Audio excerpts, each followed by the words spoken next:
नमो आयर्याणम नमो वज्जायणम नमो लोय सब्ब साहूणम ऐसो पंचन मुक्कारो सब्ब बावपणासणो मंगलाणम च सब्देशिम पटमं भवै मंगलम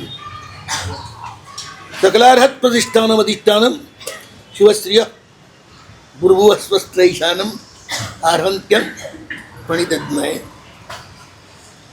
जिनो दाता जिनो भोक्ता जिन सर्वमिदं जगत जिनो जयति सर्वत्र यो जिन सोहमेव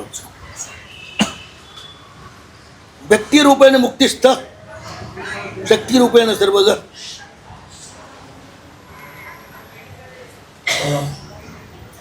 गीतरा गोप्यम देवो ध्याय मारो मुमुक्षु भी मुक्ति मुक्ति प्रदो नित्यम शक्तिस्तस्यै तादृश।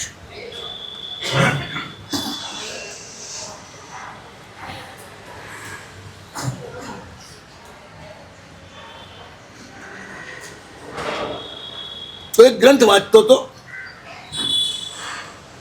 एमां घटना आई। इंद्र महाराजा उतरा विमान में क्या जई रहा था અને વચ્ચે નીચે ચક્રાવતાર ચૈત્ય આવ્યું। ચક્રાવતાર ચૈત્ય એટલે અતિશય ક્ષેત્ર જેવા પરમાત્માની પરમ શક્તિનો નિરંતર ધોધ આવતો હોય છે।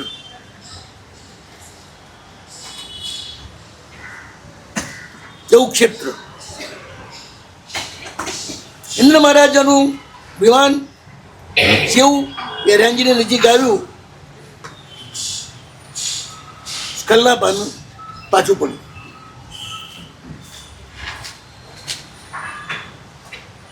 એ પ્રવાહને ઓળંગી ના શક્યું। પ્રભુના શિખર ઉપર તે પાસ ન થઈ શક્યા, પાછા પડ્યા।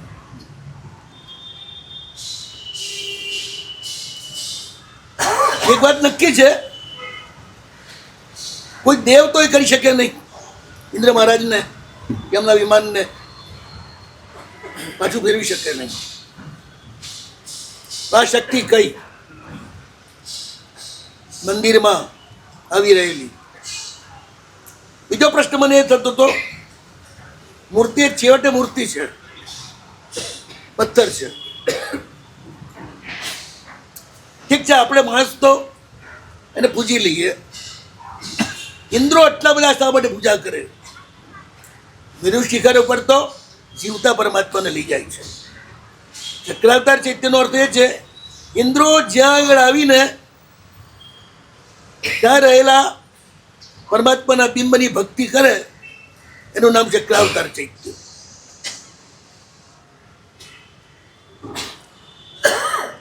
મૂર્તિમાં શું તત્વ છે? ખુદનું એનું પોતાનું, જેના કારણે ઇન્દ્રો પણ નમસ્કાર કરે છે, એની પાસે શરણાગત થઈ જાય છે। ફેર જ્યારે બી ધમ્મોમંગલ બોલું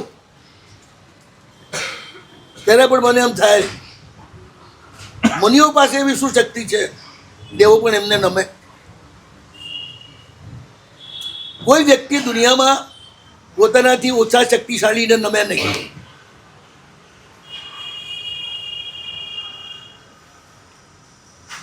પોતાનાથી અધિક શક્તિશાળી હોય એને જ નમે।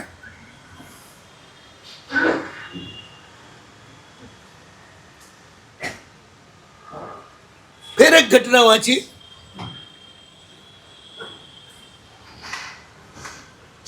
વાલી રાજર્ષિ અષ્ટાબદ ઉપર ધ્યાનમાં હતા। એમના ઉપરથી રાવણનું વિમાન જઈ રહ્યું હતું, જે એમના માથા ઉપર આવ્યું ત્યારે અથડાયું હોય પાછું પડ્યું, એને ગુસ્સો આવ્યો। પછી તો ઘણી ઘટના થઈ, રામાયણ સાંભળવાવાળાએ સાંભળી જ છે, પણ એ શું હતું કે જેનાથી પાછો પડ્યો? એ શક્તિ ગઈ। પૂતગલ ઉપર પૂતગલ જ પ્રહાર કરી શકે, એક દ્રવ્ય બીજા દ્રવ્ય ઉપર અસર ન કરે. જીવ દ્રવ્ય છે એ પૂતગલ ઉપર અસર ન કરે, પૂતગલ છે જીવ દ્રવ્ય ઉપર અસર ન કરે. બંને એકબીજામાં ભળે પણ નહીં. વિમાન પૌદ્ગલિક છે, તેને અટકાવનાર પણ પૌદ્ગલિક શક્તિ જ હોવી જોઈએ.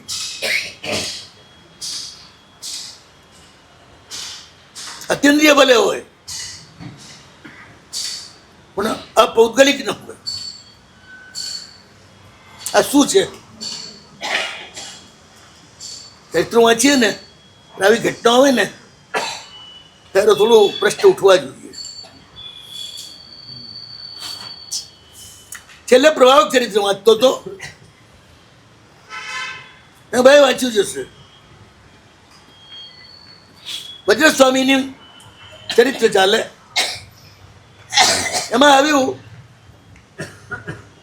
કે ગુરુએ વજ્રને પાઠ ઉપર બેસાડ્યા અને પછી એમની અંદર અનંત તીર્થંકરોના તેજને સ્થાપન કર્યું. આ શું બધા તીર્થંકરોનું તેજ? આ ઘટના શું છે?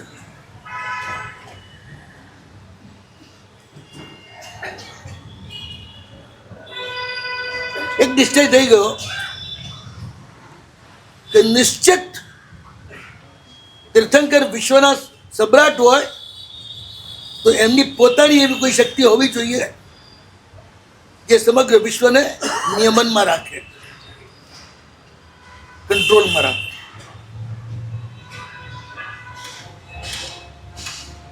એક હકીકત છે,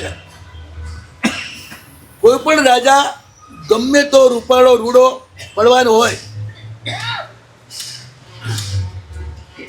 તો એનું રાજ રહે નહીં, જો એનું પુણ્ય ન હોય તો. પુણ્યની શક્તિ હોય આખી દુનિયા એક બાજુ થઈ જાય ને એને વિરોધમાં, તો આપણે એને ગાદી પરથી ખસેડી ના શકે.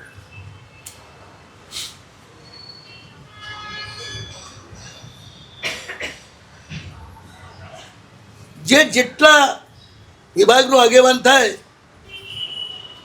એ વિભાગમાં એના અંડરમાં જેટલા લોકો હોય એના કરતા એનું પુણ્ય વધારે હોય તો જ એ એના ઉપર રાજ્ય કરી શકે.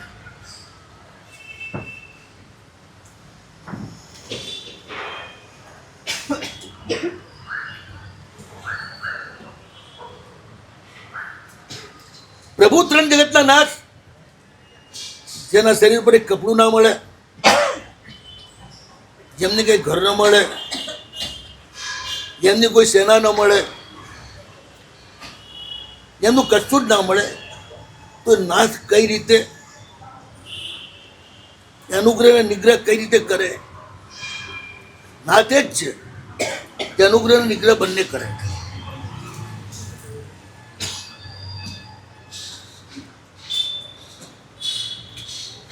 વિતરાગ છે એટલે કઈ અશક્ય માનવાનું કારણ નથી. વિતરાગ છે એટલે નપુંસક નથી, ન્યુટ્રલ નથી, પક્ષપાત રહિત છે, એટલું જ છે. આપણે વિતરાગ એટલે કશું આપે નહીં, કશું કરે નહીં એમ માની લીધું.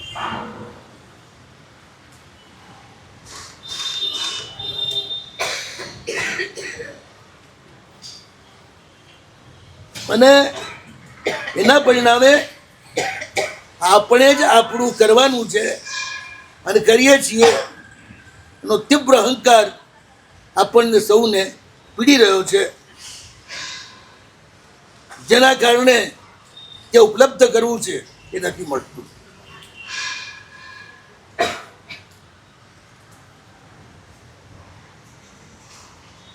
અહંકારનું ફળ ઉદ્રેક છે, આનંદ નથી.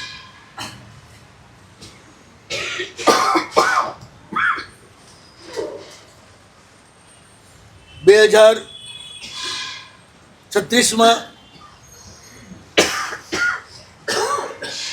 મારા બા મહારાજનું 16નું પારણું મારા ગુરુદેવ પંડિતજી મહારાજની નિશ્રામાં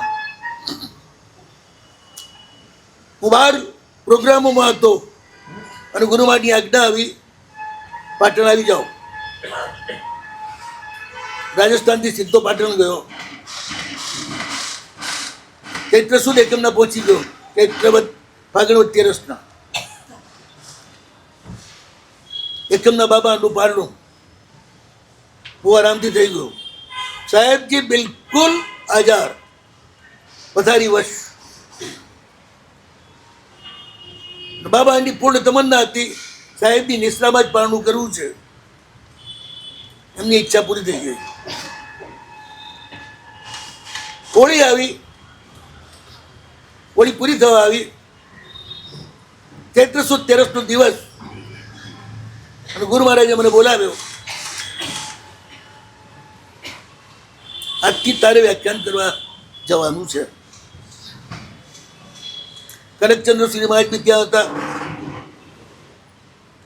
કુંકુમ શ્રી મહારાજ બી ત્યાં હતા, કુંકુમજી મહારાજ. અને કુંકુમજી મહારાજ વ્યાખ્યાન કરતા હતા. મારે તો વ્યાખ્યાન કરવાનો કોઈ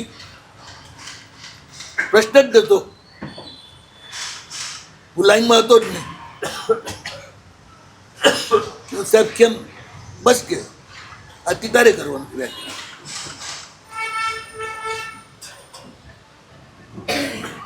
કુંકુમજી મને બોલાવીને કહી દીધું, આજથી દુરંદર જશે, તમારે નથી જવા. અમારે ત્યાં ગુરુ મહારાજની સામે નો અપીલ, કશું પૂછવાનું નહીં. શા માટે? એ અધિકાર અમને છે જ નહીં. આજના ગુરુનામ અવિચારણીય. મારી કોઈ તૈયારી નથી, મૂળ પણ નહોતો વ્યાખ્યાન કરવાનો. માત્ર પારણા માટે આવેલો, થોડા દિવસ સાહેબજી સાથે રહેવા માટે.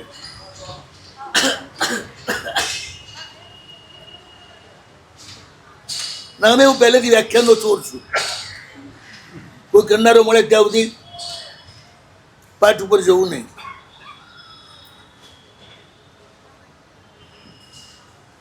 પણ ગુરુ મહારાજ કે એટલે હા કે ના કશું ના કહેવાય. જેમ કહો માથું ધોઈને સુધારી લેવાનું. જતી વખતે મને બોલાયો, જો આજથી તારે સકલારથની પહેલી ગાથા ઉપર જ વ્યાખ્યાન કરવાનું છે. મેં કીધું સાહેબ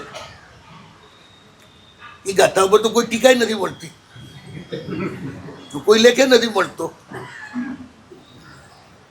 કોઈ વ્યક્તિનું જરૂર પણ નથી મળતું. બધા વ્યાકરણિક અર્થ કરીને આગળ વધી જાય છે. કોઈ વિચારવા તો ઊભું જ નથી રહેતું. આમાં હું શું કરીશ? એ તારે કંઈ કરવાનું નથી, હું કહું એ કરવાનું છે.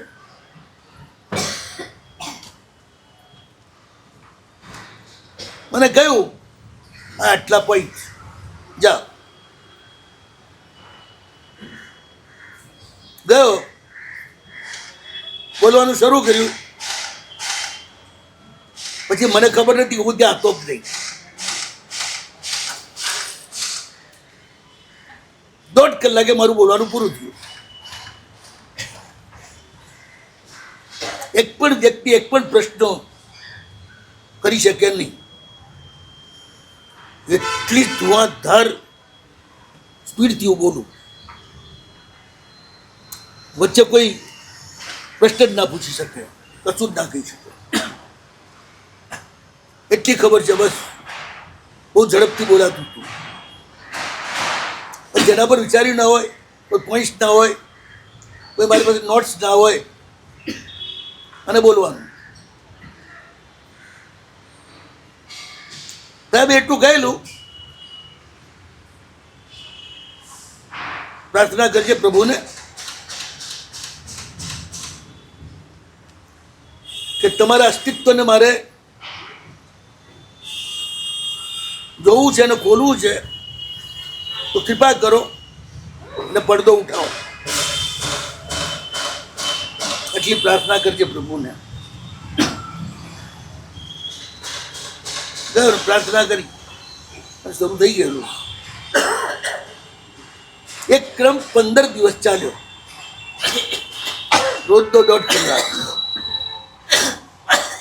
ચૈત્ર સુદ તેરસ થી લઈને ચૈત્ર વદ તેરસ સુધી હોળીની જેટલી સભા હતી એ આખી સભા ચાલુ રહી અને વધતી ગઈ. આખો મંડપ તો ઉપાસને ચિક્કાર થઈ જતો. બધા સાધુઓ બેસતા, બધી સાધીઓ બેસતી. હું એક ધારો બોલે જ જતો. મને આજે બી યાદ નથી હું શું બોલ્યો હતો. એટલું યાદ છે કે એ વખતે ખ્યાલ હોય એટલે જવું ગુરુ મહારાજ પાસે એટલે કહું કે આજે આ બોલ્યો હતું. એ ગુરુ મહારાજ બીજો પોઈન્ટ બોલે, આવતીકાલે રોજ પૂછે ને રોજ નવા પોઈન્ટ મૂકતા જાય. રાઈટ 15 દિવસ પૂરા થયા, મને કે સ્ટોપ, બસ વાત પૂરી થઈ ગઈ. હવે તમે વિચાર કરો.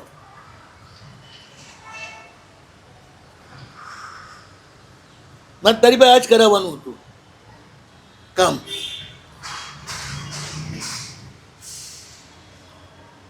મને સાચે વિચાર કરો. હવે સારું, મેં સાહેબને પૂછ્યું હવે પાછા ક્યારે મળશું. બસ આ છેલ્લી મુલાકાત છે, તો હું તને નહીં મળું.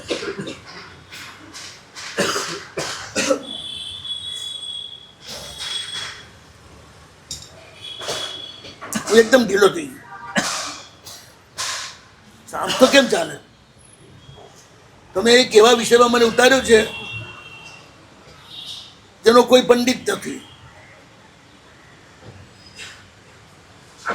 જેમાં કોઈ મને સૂચના કરી શકે એવું નથી. ભાઈ તમે જ જતા રહો તો કેમ કામ આવું? મને કે તું ચિંતા ના કર, તારે તારો જીવન ધર્મ આ જ છે. પ્રભુનું અસ્તિત્વ કેવું પરમ વિરાટ છે, વિશ્વવ્યાપી છે, સમગ્ર સચરાચરની સક્રિયતાનું મૂળભૂત કારણ છે.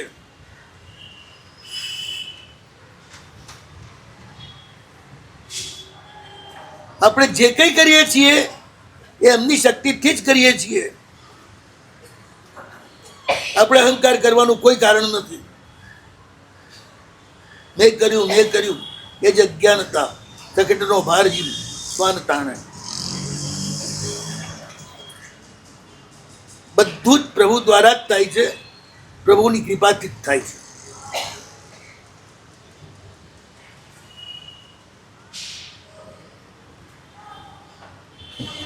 મેં કોઈ ગ્રંથ રચ્યો,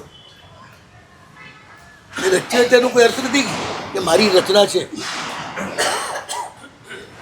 એ હતું જ મારા દ્વારા પ્રગટ થયું, બસ. હું એનો કરતા નથી, પ્રગટ કરનાર. એક પણ રચના એવી નથી જે અનંતી વાર અનંત ઉત્સર્પીની અવસરમાં એના એક શબ્દોમાં પ્રગટ ના થઈ હોય.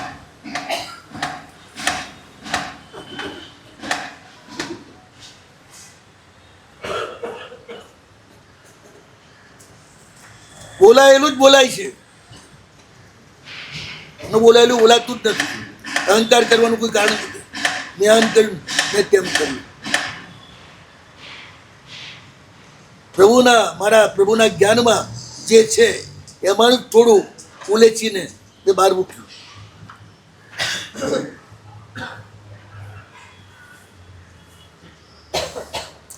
પ્રભુનું કૃપા અનુગ્રહ ન સ્વીકારવાના કારણે આપણો સંઘ તીવ્ર અહંકારમાં જીવી રહ્યો છે.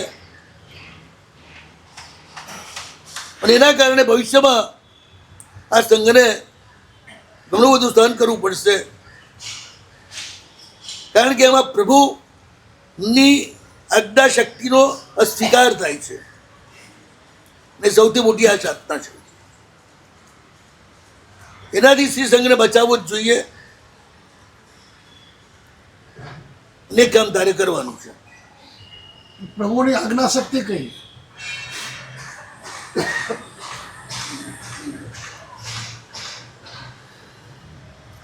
જે તમને મોક્ષ પણ આપે અને નિગોદમાં પણ મોકલે. પ્રભુની શક્તિ આજ્ઞા રદ્દા વિરાજતા છે, સિવાય છે, ભવાય છે. હું કહેતો જ નથી, એમ તો સુધી મારે એ જ કહ્યું છે.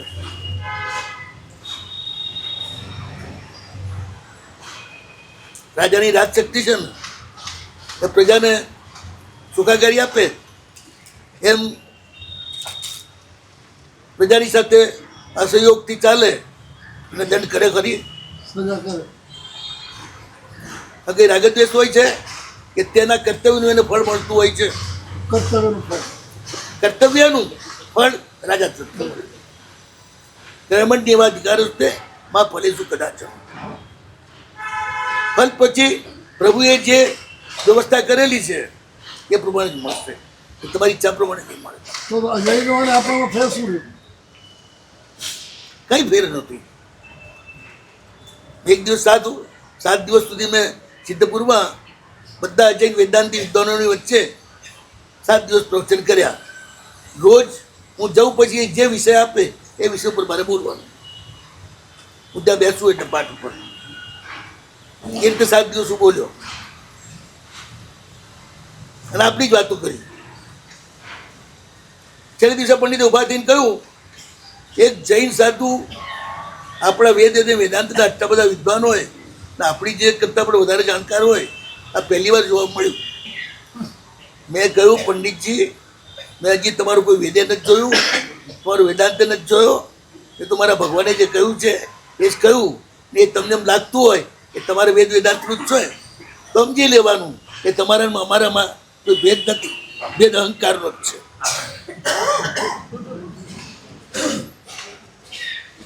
તત્વત ભેદ છે જ નહીં ને. ખટ દર્શનજીના અંગ બની ગયો.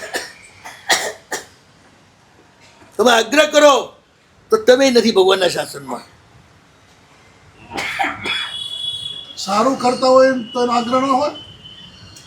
સાચું કે સારું કરતા હોય એનો આગ્રહ એક ન વાત કહું, પાણી બહુ સારું છે પણ એને પાળમાં બાંધી તો સારું રહે. હોય? પાછું ગમે તે સારી વાત હોય એ આગ્રહ પકડાય એટલે ગંદી થઈ જાય.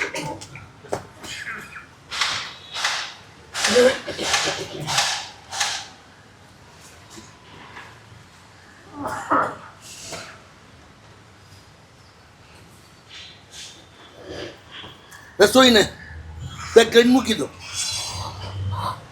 તાજી. 2 દાડા પછી ખોલો,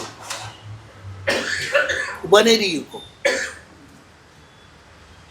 બધું જ સારું આપણા અહંકારના આગ્રહને કારણે બગડતું હોય છે. બાકી દુનિયામાં કશું ખરાબ છે જ નહીં, બધું જ સારું છે. ઉપવીતિમાં અષ્ટમ પ્રસ્તાવમાં પણ લખ્યું છે, સગળાય શુભ અને અશુભ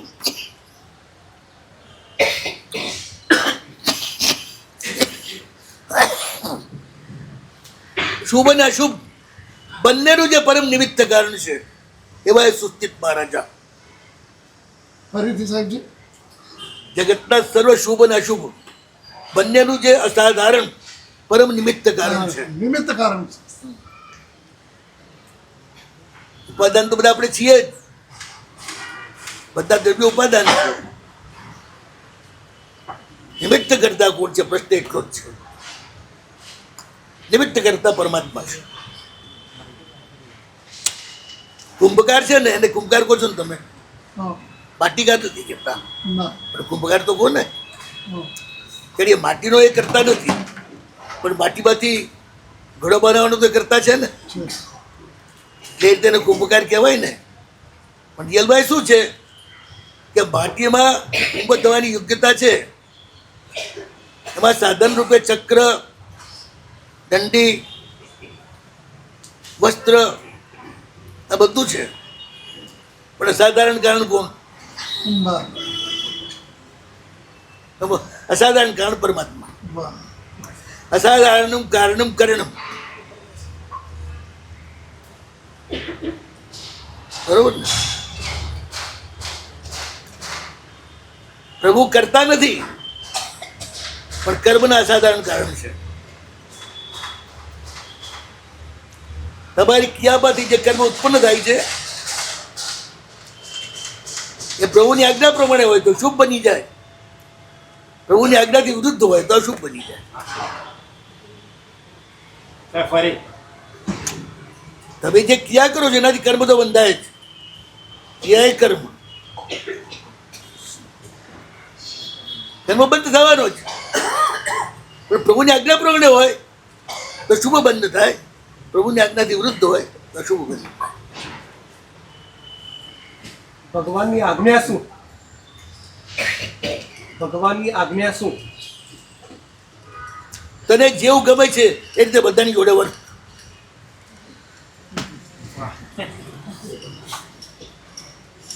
તને જે નથી ગમતું એ કોઈની જોડે તું વર્તતો નહીં.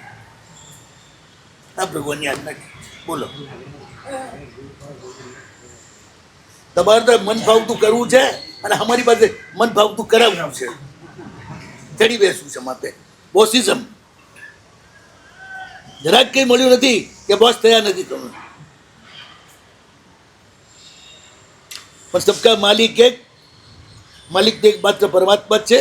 આપણે બધા એમના સેવક છીએ, એમના પ્યાદા છીએ.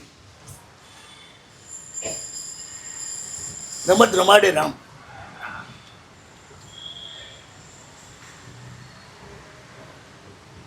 રાખના એ રમકડા મારા રામે રમતા મેલ્યા રે. આપણે બધા રાખના રમકડા છીએ, પણ આગલા જન્મોમાં અકામ ઈચ્છા વગર પણ પ્રભુની જે આજ્ઞા છે બીજાને સહાય કરવાની એ અનિચ્છાએ પણ કરી છે, તો આપણે ત્યાંથી ઉચકીના રાખના રમકડા બનાવીને રમતા મૂકી દીધા છે. ઇતની ભૂમિ પ્રભુ तुम ही आन्यो, परी परी बहुत बड़ाई माम.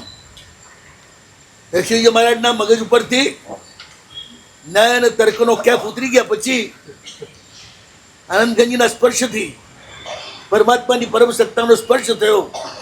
પછી જે રચાણી એનું નામ જગજીવન જગવાનો.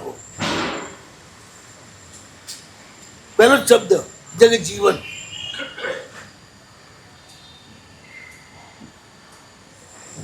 સમગ્ર જગતના જીવન તમે જ છો. અમે જીવ છીએ, જીવન તમે. જીવન અમે નહીં. અમે તાર છીએ, લાઈટ તમે. અમે ગાડી છીએ, ઉર્જા તમે.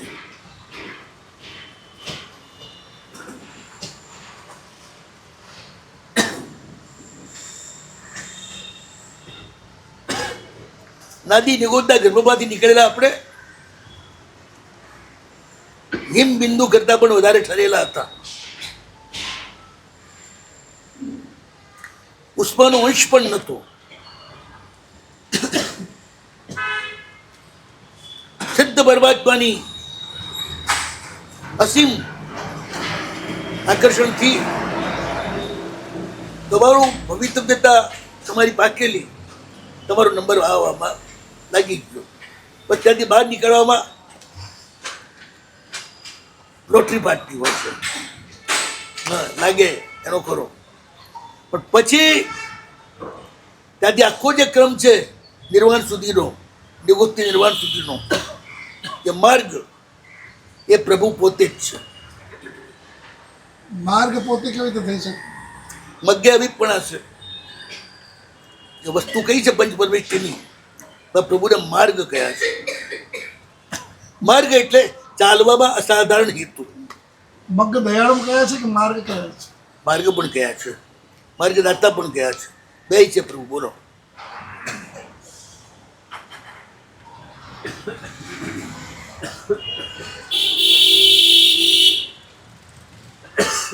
રસ્તો ન હોય તો ચાલી જ ના શકો. પગ સારા હોય, બધું જ સારું હોય, પણ રસ્તો નથી. ને માર્ગ અસાધારણ કારણ છે ચાલવા માટે. યુગતમાંથી નીકળ્યા, આખો સડસડાટ રસ્તો છે નિર્વાણ સુધીનો, સીધે સીધો પ્રભુ પોતે જ છે. માર્ગ જેમ તમને ચલાવે છે એમ પ્રભુ તમને ત્યાં ચલાવીને લઈ જાય છે. એ વિતરાગ છે માટે જ. સરાગ હોય તો અશક્ત હોય, એ કંઈ કરી ન શકે. એક બાજુ વિતરાગ, એક બાજુ ચલાવે છે, મેચિંગ કેવી રીતે કરશો? તમે એવી રીતે કે માન્યું કે સરાગ હોય તો જ શક્તિ હોય, પહેલા એ મને કહો. રાગ એ શક્તિ છે કે અશક્તિ? એ તમને પૂછું. ક્રોધ એ શક્તિ છે કે ક્ષમા? ક્ષમા. બસ. તો રાગ એ શક્તિ નથી, રાગ રહિતતા એ શક્તિ છે. ક્રોધ શક્તિ નથી, માન શક્તિ નથી, માયા શક્તિ નથી. શક્તિનું ડિસ્ચાર્જિંગ છે, શક્તિનું સ્કરણ છે. ક્ષમા એ ચાર્જિંગ છે. નહીં તમે ચાર્જ જતા હો, તમારા હાથમાં ચાર્જ થાય છે, એ શક્તિ છે. ક્ષમાથી ચાર્જિંગ થાય. બિલકુલ.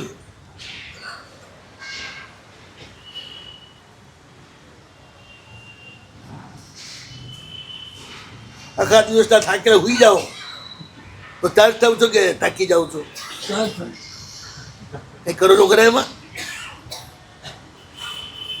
બસ એ રીતે શક્તિ હોય ને ત્યાં ધમધમાટ ના હોય, અશક્તિ હોય ને ત્યાં જ કુદાકુદ હોય.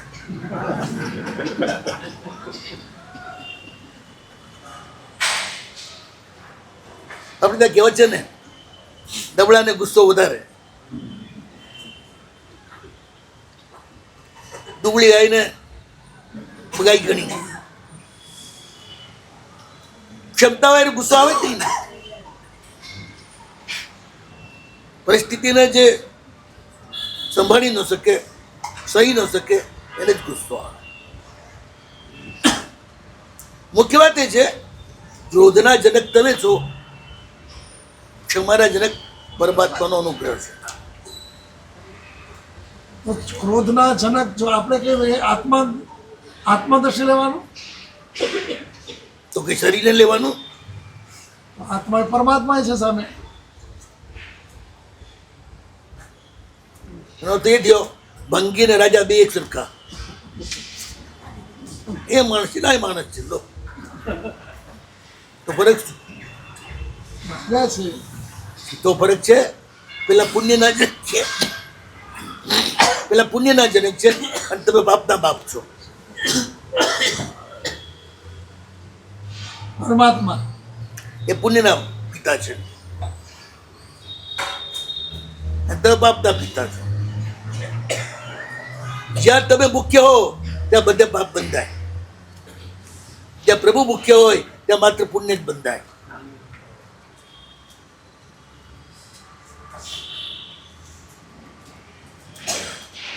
દાન અને પ્રભુનો વરઘોડો બે દેખાવમાં સરખા જ છે ને. વરરાજા એક ઘોડા ઉપર બેસી જાય છે, ભગવાન બે ઘોડા ઉપર બેસી જાય છે રથમાં. પણ દાનનો વરઘોડો તમારા દીકરાનો છે. એની સાથે તમારો બ્લડનો સંબંધ છે, દેહનો. એટલે પાપનું કારણ થાય છે. પ્રભુનો વરઘોડો તમે ખૂબ નાચો છો, કૂદો છો, પણ મારા પરમાત્માનો વરઘોડો છે, મારા માલિકનો વરઘોડો છે. ત્યાં પાપ નથી બંધાતું, પુણ્ય જ બંધાય છે એક જ ક્રિયામાં. દાનનું જમણ પાપ બંધાવે, પ્રભુના પ્રતિષ્ઠાની નૌકરશી ખારનાર ને ખવડાવનાર બે પુણ્ય જ બંધાવે. મારા ભગવાન વચ્ચે આવે ને તો બધું પાપ પુણ્યમાં પલટી જાય.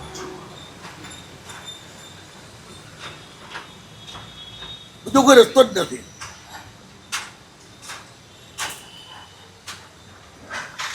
સાવકના બધા જ સાબદ્ય કરણી છે ને એ પાપનું કારણ કે પુણ્યનું. મંદિર નિર્માણ, ઉપાશ્રય નિર્માણ, મોટા મહોત્સવો, લાખો દીવાઓની રોશની, કરોડો પુષ્પોની આંગીઓ, પુણ્યનું કારણ. કરોડો લોકોનું જમણ, કેટલા જીવોનો સંહાર, છતાં એને પુણ્યનું કારણ માન્યું. હકીકત એ જ છે. પાપ અને પુણ્યનું કારણ ક્રિયા છે, અને ક્રિયા જ્યાં છે ત્યાં સુધી હિંસા છે. અહિંસા માત્ર નિર્જરાનું જ કારણ છે. પાપ અને પુણ્ય બંને હિંસાથી જ બંધાય. એટલે સ્થાનિકવાસીઓનો જે આગ્રહ છે ને, અહિંસા એ ધર્મ, એ આપણને સંમત નથી.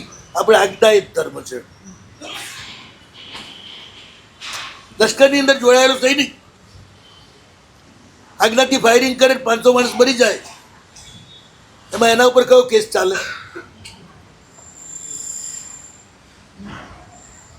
અને ઘરે આવ્યો છે ને, ભૂલથી ઘોડો દબાઈ ગયો, એક નિર્દોષ પડી ગયો, પછી શું ચાલે? આજ્ઞા વચ્ચે છે તો ઇનામ મળે છે, પરમવીર ચક્ર પણ મળી જાય. આજ્ઞા વચ્ચે નથી, બધું નક્કમ. આજ્ઞામાં ધર્મ જે સમજે ને એને ઘણા બધા સંશયો ના થાય. દેખાતી હિંસા પણ અહિંસા હોય છે.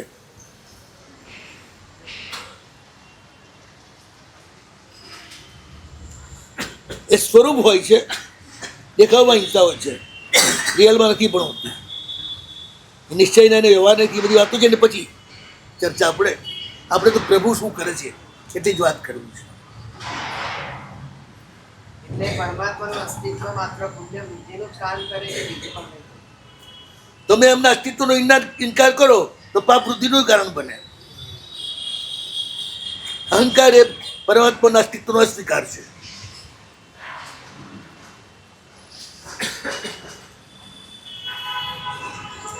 એક વાત ધ્યાનમાં રાખો, અનુગ્રહ અને નિગ્રહ બંને કરે છે. નાથ શબ્દની ટીકા વાંચી છે ને, લઈ કૃષ્ણ વિગ્રહમાં શું લખ્યું છે? ઉપલબ્ધનું રક્ષા કરી આપે, કઈ ટીકા છે? ગુરુ કરી આપે. કઈ ટીકા કીધી આપણે? લલિત વિસ્તરામાં લોક નારાયણ વગેરે નાથ શબ્દ જે આવે છે એ ટીકા વાંચો તમે. આપણે શું છે, આ બધું ઔપચારિક સમજીને ચાલી રહ્યા છીએ. મોકાને એની છે. આપણા કર્તૃત્વને વાસ્તવિક સમજીએ છીએ, ભગવાનના કર્તૃત્વને ઔપચારિક સમજીએ છીએ.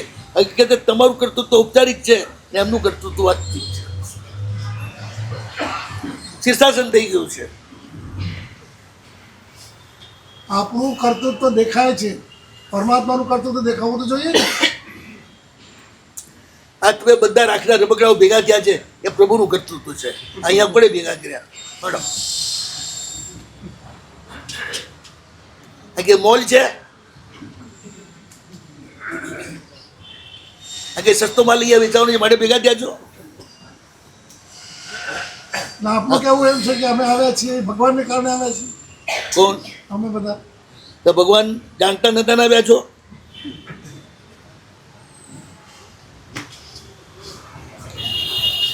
જે કોઈ ઘટનાઓ બને છે એ કે ભગવાનની નજર બહાર બને છે કરી? નજર બહાર બને છે એમ કહો તો કેવળ જ્ઞાન ને કેવળ દર્શનની વાત તમારી ઉડી જશે. પણ સાહેબ, ભગવાન જાણે છે ને ભગવાન કરે છે, એમાં ફરક તો પડે કે ના પડે?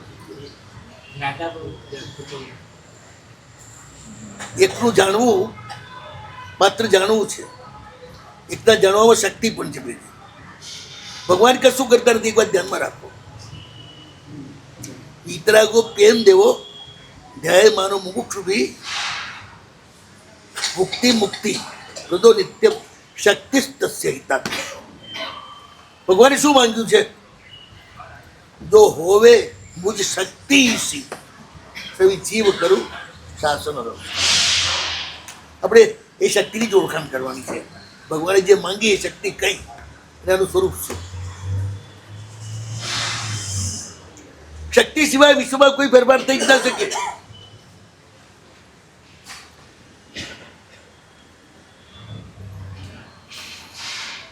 આ યુદ્ધો થાય છે અને બોમ્બ પડે છે, એ પણ પ્રભુની આજ્ઞાના ભંગ કરનારાને દંડ મળે છે. વિશ્વ મહાસત્તાની અંદર ક્યાંય અંધેર નથી, ન્યાય જ થતો હોય છે બધો. ન્યાય નથી થતો ને સાહેબ. હે ન્યાય તરફ ઓછું છે, ન્યાયની તરફ ઓછું છે વિશ્વ. ક્યાં? એ કહે કે વિશ્વને જેટલું અન્યાય તરફ હશે અને ભગવાનની જે આજ્ઞા છે કોઈએ કોઈને નડવું નહીં અને બધાને સહાયક થવું એ ન પાડે એ પછી બોમ્બાસ્ટિકમાં મરે ને યુદ્ધમાં મરે ને બધો દંડ થાય એને.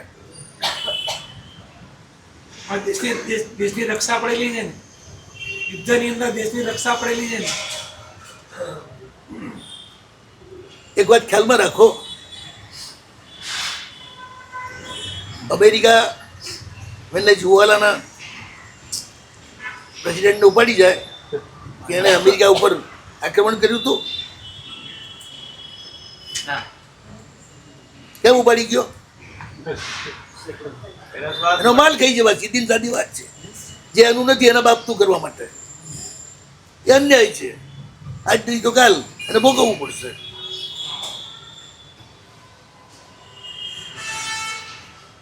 ખબર ના પડી સાહેબ, તું કહેવા માંગો છો ખબર ના પડી.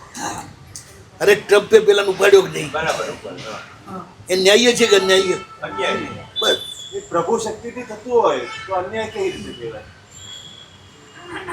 એક વાત કહું, અગ્નિ છે ને એ શક્તિથી અનાજ પાકે ને બધું પાકે ને ઈશ્વર પાકે. પણ હવે અનાજ પકાવવાનું બદલે તમારે બળી મરવું હોય તો તમને કોણ રોકે? શક્તિ ખરી પણ ઉપયોગ કરનાર તમે છો. એ તમારું કર્તૃત્વ અને ઠેકાણે રાખો.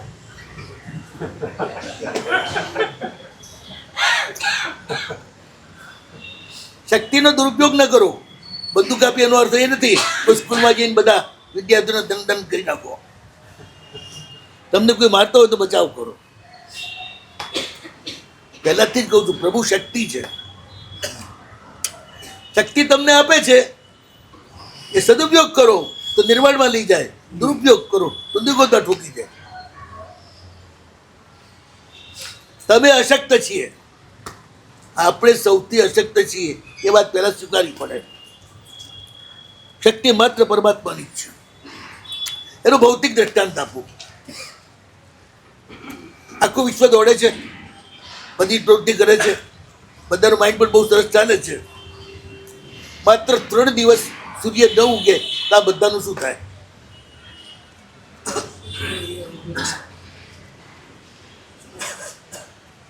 સીધો હીન યુગ આવે, બધા જ બરફ થઈ જાય. એક જ સૂર્ય, જેનામાં કોઈ કર્તૃત્વ નથી પણ શક્તિ છે. અને શક્તિથી આખા વિશ્વનું સંચાલન કરે છે. તમે કોષ તો બન્યા છો ને, સૂર્યનું નામ સવિતા પણ છે ને. સરિતા છે. જગતના બધા પદાર્થોને જન્મ આપનાર ભૌતિક.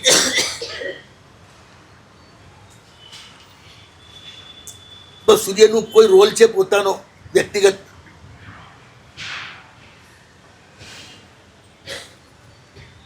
ક્યાંય ખસે છે? પણ એની શક્તિ આખા વિશ્વને ઉર્જા આપી અને ચાલતી કરી દેશે. એ દેખાય છે.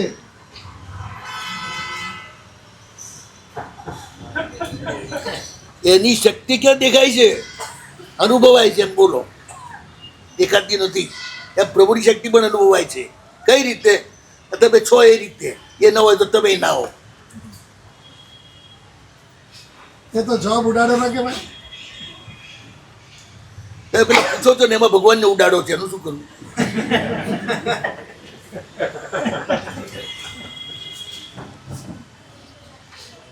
બહુ મુશ્કેલ છે પ્રભુને સ્વીકારવા. એ વિતરાગ છે ને એટલે આપણે બહુ નિરાશ છે. બાપા પ્રભુ બોલે નહીં, કંઈ કરે નહીં. મારા ગુરુમાજ પાસે જઈએ ને કંઈક બોલે. ઘણા એવા મારા સાધુ સાધુ સાહેબ કોઈ હોય છે જેનામાં 10 કલાક ગાળી આવે, ગુરુમાજ પાસે અડધો કલાકે ના બે. ગુરુમાજ બોલે, દેરાસરમાં આવે ને 100 જણા આવે ને બધી ઉપાસમાં 10 જણા જ આવશે કે અહીંયા બોલતા છે એટલે ના આવે. એ બોલતા નથી, ચૂપચાપ જાય. એને ખબર નથી આ બોલતા નથી પણ બધું ખોલી નાખે એવા છે. વગર બોલે.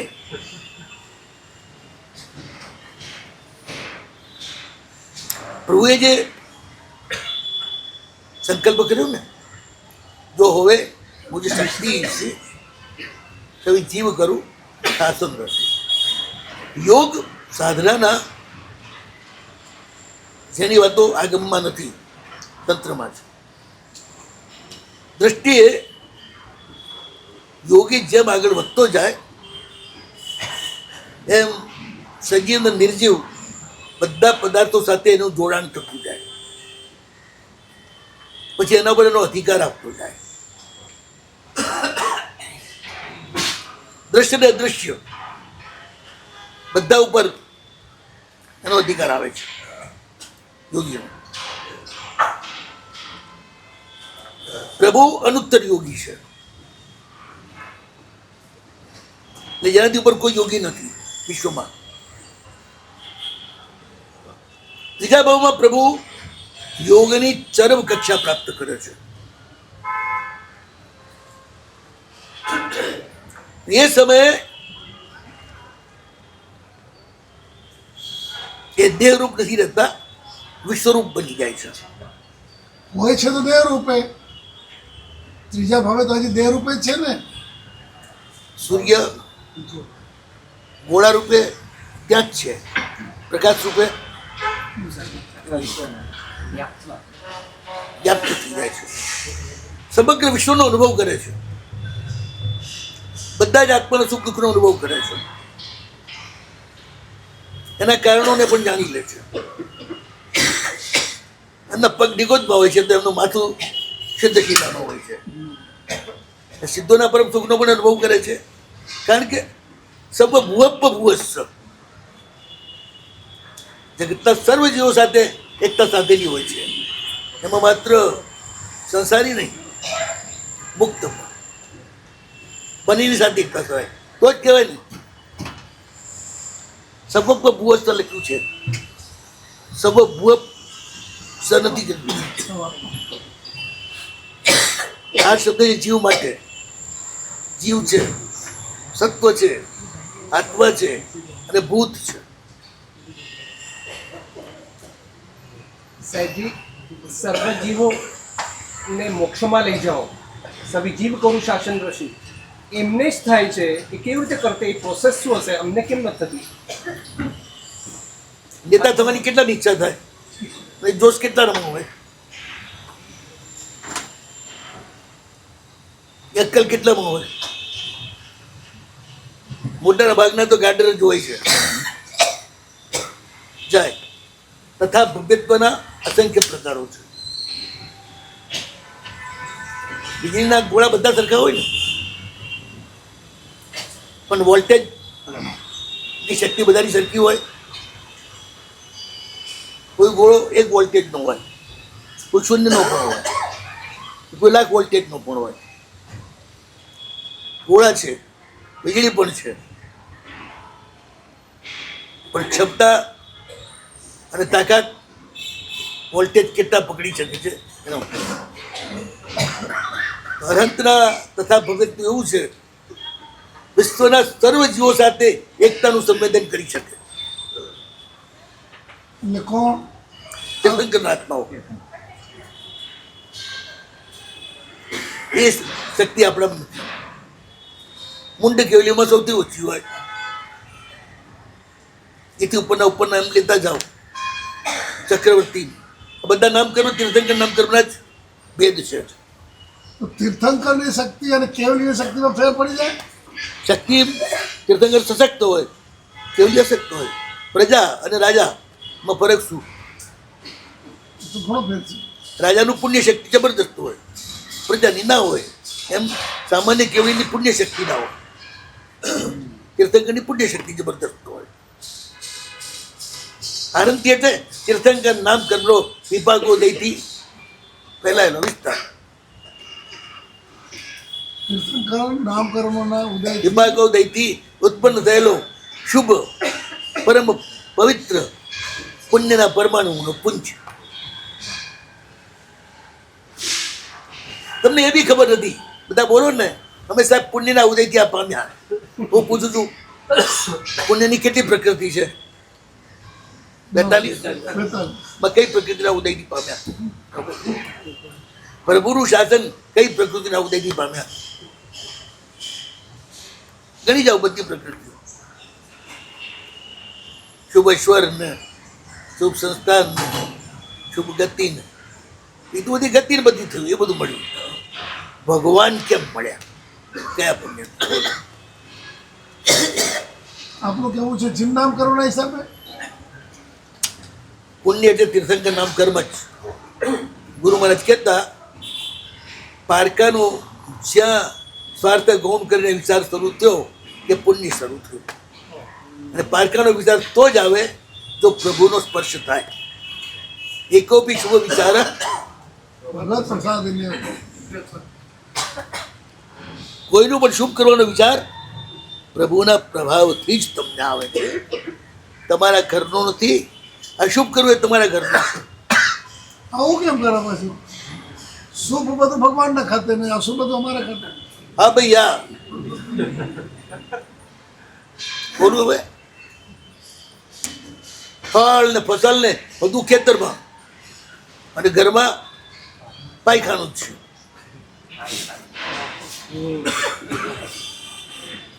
સમજો તો સમજી જાઓ. બરોબર છે. તમે કેટલા ફળ પેદા કર્યા, કેટલું દૂધ પેદા કર્યું, કેટલી સરસ વાપરવાની ચીજો પેદા કરી, ને કઈ ચીજ વાપરીને ના બગાડી. બગાડવાનું બધું આપણા ખાતે. બિલકુલ લે બાપુ, એ તો લેવું જ પડશે તો જ તમારો અહંકાર જશે. અધમાધમ અધિકો પતિત સકલ જગતથી હું એ સમજણ આવ્યા વિના સાધન કરશે શું? બીજાના દોષો જોયા કરશે અને પરીક્ષા કર્યા કરશે ને એમાં નાપાસ થયા કરશે. તો સાહેબ આપણામાં ઉત્તમતા શું? જ્યારે પ્રભુની તરફ નજર થાય ત્યારથી ઉત્તમ. જ્યાં સુધી પ્રભુને પૂટ કરીને ઉભારો ત્યાં સુધી અધમ. બોલો.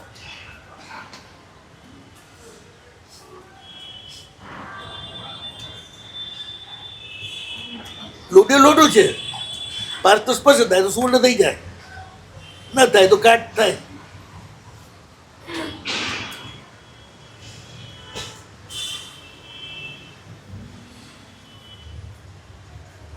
સાહેબ અહીંયા બેઠા બેઠા બી આપના માધ્યમ દ્વારા જે અર્યંત પરમાત્મા જે વિકૃવે છે એને મહેસૂસ અહીંયા બેઠા બેઠા કરી શકાય? ભગવાનનો સ્પર્શ કરી શકાય?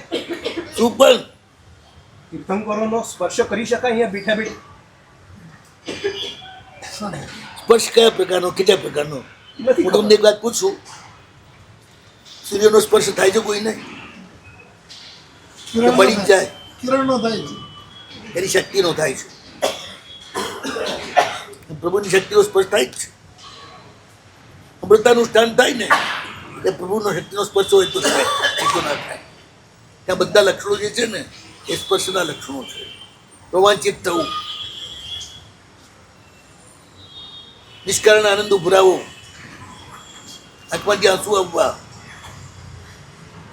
ગદગદ થઈ જવું, પ્રભુનો સ્પર્શ. જેમ મુગ્ધ છોકરીને બહુ જ મનગમતા છોકરાનો સ્પર્શ થાય પહેલી વાર થાય ત્યારે જે હાલત એની થાય, આખો રોયામાં જે વીજળી દોડે એ વીજળી પ્રભુના સ્પર્શથી દોડે. કારણ સાંસારિક દ્રષ્ટાંત સિવાય આ બધું કહેવાય એવું નથી. કારણ શરીર સ્તર ઉપર તમે સમજો વાત, બીજા સ્તર ઉપર સમજી શકો નહીં. એ સ્પર્શ કઈ રીતે થાય છે એ જ આપણે જાણવું છે. પેલી એક વાત નક્કી થઈ, પ્રભુની શક્તિ પુણ્યની શક્તિ છે અને એના તરંગો સમગ્ર વિશ્વમાં વ્યાપ્ત છે. શક્તિના તરફ વેવ્સ. હવે કઈ રીતે શક્તિ ઉત્પન્ન થઈ એની થોડી ચર્ચા કરી લઈએ આપણે.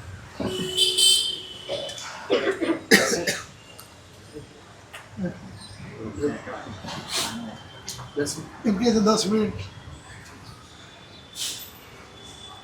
આવું છે કે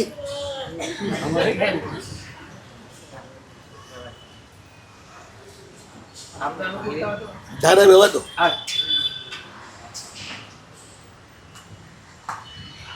આપણે કે 2 દાડા શિબિર ચલાવી એવું કંઈ નથી. આપણે ઓળખાણ મેળવવી છે. કલાકમાં સગવડ થઈ જતું હોય તો રબર જ થઈ જવાનું. 2 દાડા નહીં કાઢવાના. હું ફ્લેક્સિબલ રહું.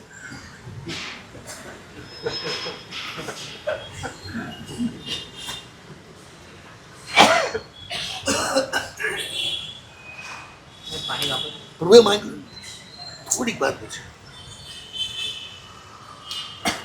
પ્રભુએ શું સંકલ્પ કર્યો? પહેલી વાત એ છે, સમગ્ર વિશ્વ સાથે અનુસંધાન થયું વિદ્યાભાવમાં, બધા આત્માઓ સાથે. આપણે બધાને જોર છે ને, રિસ્પોન્સ વિના આવે ક્યારે કોઈ નહીં. રિસ્પોન્સ વિના જોર આવે?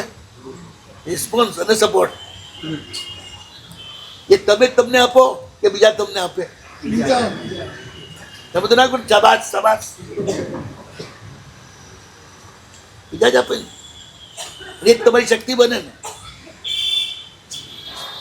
તમે કોઈ સરસ કામ કર્યું ને 25 જણા કે બહુ સરસ કર્યું, તો બીજી વાર કરવાનું મન થાય કે નહીં? એને શક્તિ આપી જ તમને.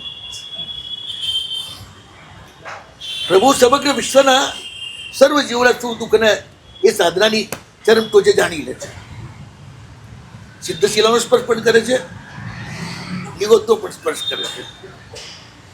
જ્યાંથી યાત્રા શરૂ થઈ એને પણ જાણે છે, જ્યાં યાત્રાનો વિરામ છે એને પણ જાણી લે છે. સાહેબ, જાણવું ને અનુભવવું અલગ છે કે એક જ? જાણવું અને અનુભવવું. પેંડાને જાણવો, આ પેંડો જ છે, પીળો પથરો નથી. પછી મોઢામાં નાખો એટલે અનુભવવો. જ્ઞાન અને દર્શન ભેગા કે જુદા? ભેગા બે જુદા જ છે. એ ટાઈમે માત્ર શક્તિના કારણે જગતના જીવોને દુઃખમાં ડૂબેલા જુએ છે, એટલે એમને સંકલ્પ થાય છે કે અશક્ત છે પ્રભુની આજ્ઞા પાળવાની. એના કારણે આ બધા દુઃખી છે. મારામાં એવી શક્તિ આવે કે આ બધાને હું કરી શકીએ એવા કરી દઉં. આજ્ઞાનું પાલન. આજ્ઞાનું પાલન કરી શકે. શાસન શબ્દનો અર્થ શું થાય? આજ્ઞા. પ્રભુની આજ્ઞાનો ભંગ કરીને હેરાન થાય છે. પ્રભુની આજ્ઞા પણ કેટલી સરસ છે. તમને કોઈ મારે ગમે? ના ગમે, તમારા માટે કોઈ જૂઠું બોલે તો?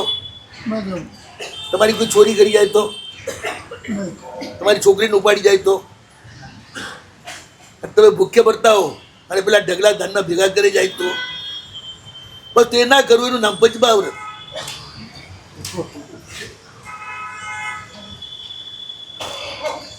સીધા ને સાદા વૈશ્વિક નિયમો છે પ્રભુના. તને તારી કોઈ હિંસા કરે નથી ગમતું, તારે કોઈ ન કરવી.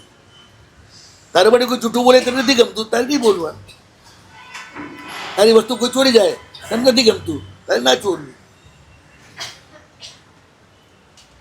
તું દુઃખી થતો હોય ને પેલા ભેગું કરીને રાજી થતો હોય તો તમને જે બળતરા થાય છે, પણ તારે એવું ના કરવું. સિદ્ધાંત સિમ્પલ નિયમો છે, પણ અનાદિના મોહના કારણે, મિથ્યાત્વના કારણે અને કુસંસર્ગના કારણે જીવો ખોટા રસ્તે ચડી જાય છે. પણ પહેલી વાત છે, અનાદિ નિગોદમાંથી કાઢવા તો પડે કે નહીં? કાઢવા કઈ રીતે? એને એ શક્તિ પ્રભુ ઠેક ત્યાંથી માંગે છે. પ્રભુ એટલે એમનો આત્મા કે ત્યાંથી જીવને ઉચકવાની શક્તિ માંગે છે.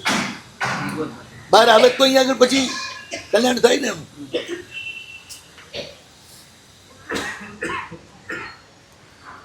બસ એ તીવ્ર ભાવના ટોચ ઉપર જાય છે ને ત્યારે જબરદસ્ત શુભ કર્મનો બંધ થાય છે.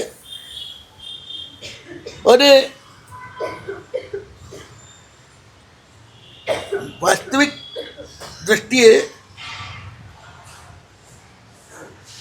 બધા જ પૂતગલ અશક્ત છે, શક્તિ માત્ર જીવમાં જ છે. અને જીવના કારણે જ બધા પૂતગલો ભિન્ન ભિન્ન રૂપ ધારણ કરે છે. સ્વયં પૂતગલ કશું કોઈ રૂપ ધારણ કરી શકે નહીં. વિશ્વાસાથી અને પ્રાયોગિક બે આવે છે. એક વાત ધ્યાનમાં રાખો, વિશ્વાસ ક્યારે ઉપયોગમાં આવે ક્યાંય દેખાય પણ ખરું, આપણે એનાથી કોઈ મતલબ નથી. પણ આપણે ઉપયોગી જે કંઈ છે એ જીવ નિર્મિત છે કે નહીં એટલો જ પ્રશ્ન છે મારો. જીવ નિર્મિત. વાદળા વિશ્વાસાથી થાય એ આપણને ઉપયોગી છે. નહીં, અપકાઈના જ વાદળા ઉપયોગી છે. જેમાં અપકાઈ ના હોય ને એ વાદળા કોઈ મતલબ ના મળે. કારણ કે અપકાઈ વર્ષે છે, વાદળા નથી હોતું. ને જીવ જ આવે બધે, જીવ સૌ કોઈ આવે જ નહીં. શક્તિ બધી જીવમાં જ છે. એટલે પ્રભુ આ બધા સાથે જે એકતા સાધે છે એ એટલી અપૂર્વ હોય છે, એ દરેકને ફીલ થાય છે આ આત્મા અમારો છે. પ્રભુનો આત્મા. હા, એટલે જ એમનો આપણે વિશ્વાત્મક શબ્દ પણ વાપર્યો છે ને. અનકોન્શિયસમાં તો બધા રૂપ કરે ને, નિગોદ એટલે પૂર્ણ અનકોન્શિયસ, પૂર્ણ બેહોશી. પણ અજીવતો નથી ને, વ્યક્ત નથી કરી શકતા, અનુભવ તો કરી શકે છે ને. એ બધા જ જીવો અનુભવ કરે છે. એ પ્રભુ તરફ એમનું વલણ થઈ જાય છે. એમાંથી એક એવું પ્રચંડ પુણ્ય બને છે એ વિશ્વના સમગ્ર સચરાચર પદાર્થો ઉપર જે પુણ્ય પોતાનો પ્રભાવ બતાવે, અને બધા જ પ્રભુની આજ્ઞામાં ક્યારે આવે, આજ્ઞા પાડી શકાય એવી સામગ્રી મળે તો. મનુષ્ય દેહ મળે તો જ પાડી શકે. મનુષ્ય દેહ મળ્યા પછી પણ અનાજ ન મળે તો, પાણી ન મળે તો, ઓક્સિજન ના મળે તો, અગ્નિ ના હોય તો કઈ થાય? એ આખી વ્યવસ્થા છે ને પ્રભુના પુણ્યના આધારે છે. તારે તારે રે પાલે પાલે રે પાલે મમ ધર્મ. બોલો પછીની ગાતાઓ. મંગલ કમલા કેલી મંગલ કમલા કેલી કરુણા કેતન ગીર શિવ સુખ સાધન ભવ ભય બાધન જગદાધાર ગંભીર. બોલો આગળ બોલો. નિરાધારણીય મજદાધાર અતિષ્ઠતિ વસુધાયન. વામ વિશ્વ સ્થિતિ મૂળ સ્તંભ. થઈ ગઈ વાત. એ ધર્મનો અર્થ શું? પ્રભુનું અસ્તિત્વ. ધર્મ એટલે અસ્તિત્વ. તમે આચાર્ય ના લો ત્યાં, પ્રભુનું અસ્તિત્વ આ બધું કરે છે, વ્યક્તિત્વ નહીં. દેહ વ્યક્તિત્વ છે, એનું શક્તિ અસ્તિત્વ છે, જે વિશ્વવ્યાપી છે. સૂર્યની માત્ર તત્ત ક્ષેત્ર વ્યાપી છે ઉર્જા, પરમાત્માની 14 લાખ વ્યાપી છે. એ પરમ સૂર્ય છે. અને દ્રષ્ટા મહાત્માઓ માનતું સૂર્ય વગેરે કહે છે સ્પષ્ટ કે આખા વિશ્વની ઉપર ગ્રહોનો આધાર છે, ગ્રહોનો પ્રભાવ છે. સૂર્ય, ચંદ્ર, ગ્રહ, નક્ષત્ર અને તારા. પણ એમના તેજની પાછળ પ્રભાવ પંચ પરમેષ્ઠીનો છે.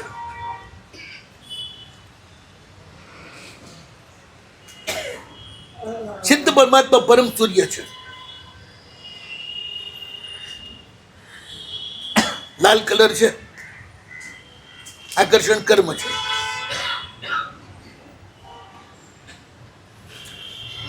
દેહ નથી, આત્મવીર્ય છે.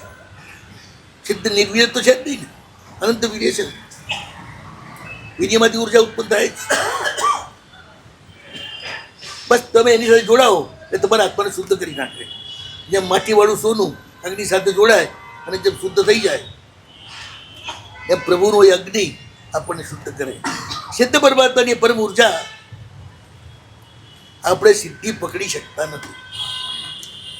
તીર્થંકરના આત્માનું તથા ભવ્ય તેવું છે એ પકડી લે છે બધી જ. એ જે સિદ્ધ પરમાત્માની શક્તિ એમનામાં જે સ્થાપિત થાય છે એનું નામ આર્હંત્ય. સકલાર્હત પ્રતિષ્ઠાનમ અધિષ્ઠાનમ શિવસ્ત્રિય પૂર્વસ્વસ્ત્રૈશાનમ આર્હંત્ય પ્રતિષ્ઠા. સકલ એટલે દેહધારી અરહંત, સકલ અને નિષ્કલ એ પ્રકારના અરહંત હોય. એ સકલને ગણિતમાં ના લીધા, સગળા અરહંતો. અરહંત્ય બધા અરહંતમાં નથી રહેતું, વિદ્યમાન અરહંતમાં જ રહે છે, દેહધારી અરહંત. એમાં પ્રતિષ્ઠિત, પણ અધિષ્ઠિત કોનાથી? પેલા સિદ્ધ પરમાત્મા સાથે જોડાયેલું. મૂર્તિમાં નહીં, દેહધારી અનંતમાં જ પહેલા હોય. પછી ત્યાંથી જ આખી પ્રક્રિયા કેવી રીતે બને છે આપણે આગળ જોતા જઈશું. આપણી શ્રદ્ધા દ્રઢ થાય, પરમાત્મા સાથે આપણું જોડાણ થાય, એ માટે જ આપણી મથામણ કરવાની છે. ભૂતકાળ સાથેનું જોડાણ તો ચાલ્યા જ કરે છે તમારું પ્રતિક્ષણ. યોગનો અર્થ થયા પછી જ ન છૂટે એનું નામ યોગ, થયા પછી છૂટવાનું હોય એનું નામ સંયોગ, અને છૂટી જાય એનું નામ વિયોગ. આપણે યોગ માર્ગે છીએ. જે સજાતીય છે એની સાથે જોડાવાનું છે. પાણી ક્યાં જાય? પહાડ ઉપરથી પહાડ ઉપર જાય કે દરિયામાં જાય? ત્યાંનું સજાતીય દરિયો છે, પહાડ નથી. આત્મા છેવટે બે જ જગ્યાએ જાય. મેલો હોય તો નિગોદમાં જાય, ચોખ્ખો હોય તો મોક્ષમાં જાય. પણ જવું પડે આ બે સાગરમાંથી એક સાગરમાં જ. એ પર્સનાલિટી એની ચાલે નહીં વધારે ટાઈમ, અલગ રહેવાની પ્રવૃત્તિ. બધી જ નદીઓ કાં તો દક્ષિણ ધ્રુવમાં જાય, કાં ઉત્તર ધ્રુવમાં જાય, બીજો કોઈ રસ્તો જ નથી. તારી પાસે બે જ માર્ગ છે. ગાંધીગોદમાં જાઓ તમારી શક્તિથી, મોક્ષમાં જાઓ પ્રભુની શક્તિથી. પાણી નીચે જાય પોતાની શક્તિથી, ઉપર ચડે વિદ્યુતની શક્તિ. પોતાની શક્તિ તો કોઈ પાણી ઉપર ના ચડે. આપણું ઉર્ધ્વારોહણ પરમાત્માની શક્તિથી થાય. એ શક્તિ પ્રભુએ માંગી, એ શક્તિ માંગી. હા, તો જ કામ થાય ને.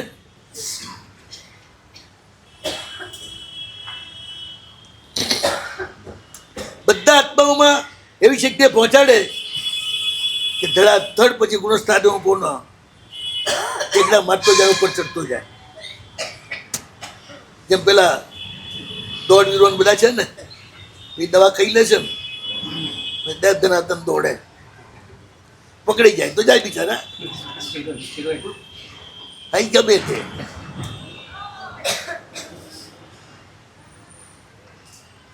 શક્તિ પરમાત્મા આપે અને ઉત્પન્ન કરે છે. પુણ્ય એ શક્તિ છે ને એના ઉત્પાદક પરમાત્મા છે, ગ્રાહક આપણે બધા છીએ.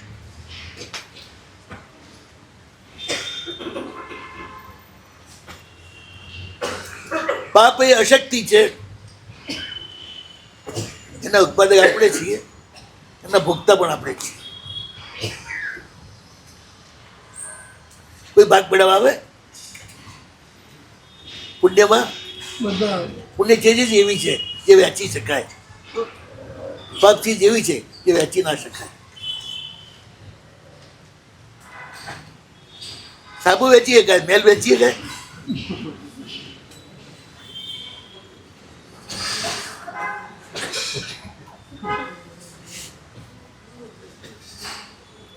એ વખતે પરમાત્માને મુક્તિના પરમ સુખનો અનુભવ થઈ જાય છે. યોગ ગ્રંથો ત્યાં નોંધે છે, વ્યક્તિગત મોક્ષ જોઈતો હોત તો પ્રભુ એ જ ક્ષણે મોક્ષમાં ચાલ્યા જાય, પણ દરવાજે ટકોરો મારીને પાછા ફરે છે.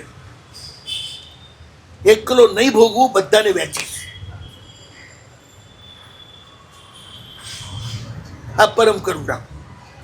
પોતાનું બધું દુઃખ છૂટી જતું હોય, ભાડમાગી દુનિયા આપણે એવું જાય કે આપણે ચકડું પડી.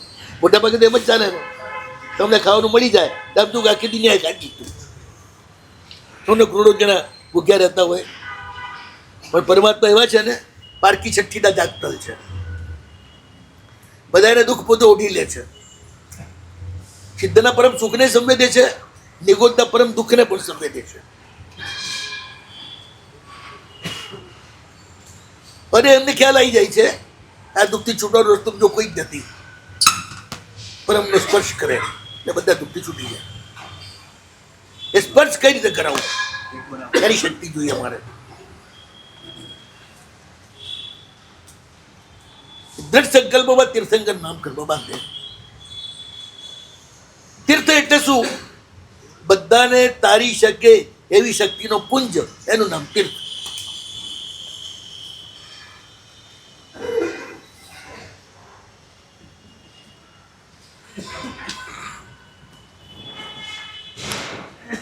બીજા કોઈ તીર્થ સ્થાપના નથી કરી શકતા.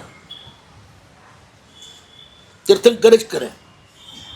અનંત ઘણા બને. બુદ્ધનું પણ વિશેષણ છે અરહંત.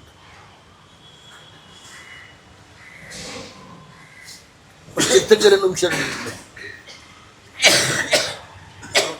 સાહેબ પાછું બુદ્ધને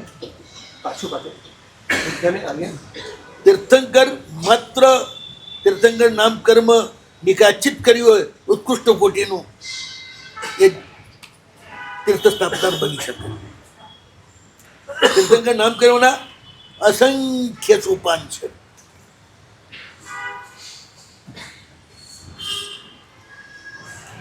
કંઈ પણ તમને તમારું શુભ કાર્ય મળે એ તીર્થંકર નામ કર્મના પ્રભાવથી જ મળે. પ્રભુ જગતના સર્વ જીવોનું ભલું ઈચ્છે. તમે એક જીવનું પણ ભલું ઈચ્છો તમારો સ્વાર્થ ગુણ કરીને, એટલે તમને જે બધા એનું નામ તીર્થંકર નામ કરો. આવું ક્યાંય શાસ્ત્રમાં આવે છે? બીજાનો વિચાર કરવાથી બંધાય એનું નામ પુણ્ય. અને પુણ્ય એટલે તીર્થંકર નામ કર્મ. બાકીના બધા છે ને 41 પુણ્યના ભોગવટા છે, પુણ્ય નથી. પુણ્યના ફળ છે. આવો અર્થ કોઈ બીજે કેમ ના કરે? ભગવાને નહીં કહ્યો હોય એટલે. ભગવાન જેને કહે જ કરે. પંડિતજી મને ભગવાને કહ્યો એટલે એમને કર્યો. એમને કહ્યો એટલે હું કરું છું. રેફરન્સ તો જોઈશે જ ને. પાઠ જીયાત પુણ્યાંગ જનની પરમેષ્ટિ નમસ્કૃતિ લખ્યું જ છે. ભગવાન પુણ્યના નિદાન છે, સિદ્ધ સુખના નિદાન છે, આચાર્ય આચાર્યના નિદાન છે, ઉપાધ્યાય વિનયના નિદાન છે, સાધુ સહાયના નિદાન છે.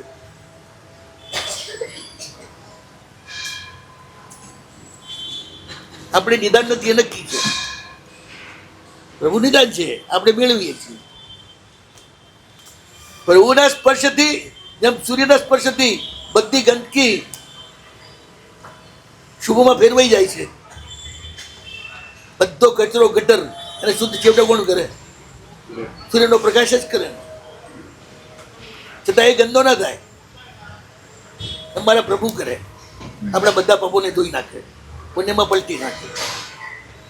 એ એમની વિશેષ શક્તિ છે. આપણે દેવા છે જેને અડીએ એને પાપ થાય ને આપણને થાય. બોલો,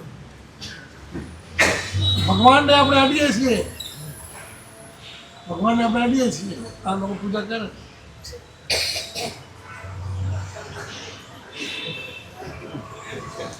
માત્ર અડો તો ભગવાનને મેલા કરો.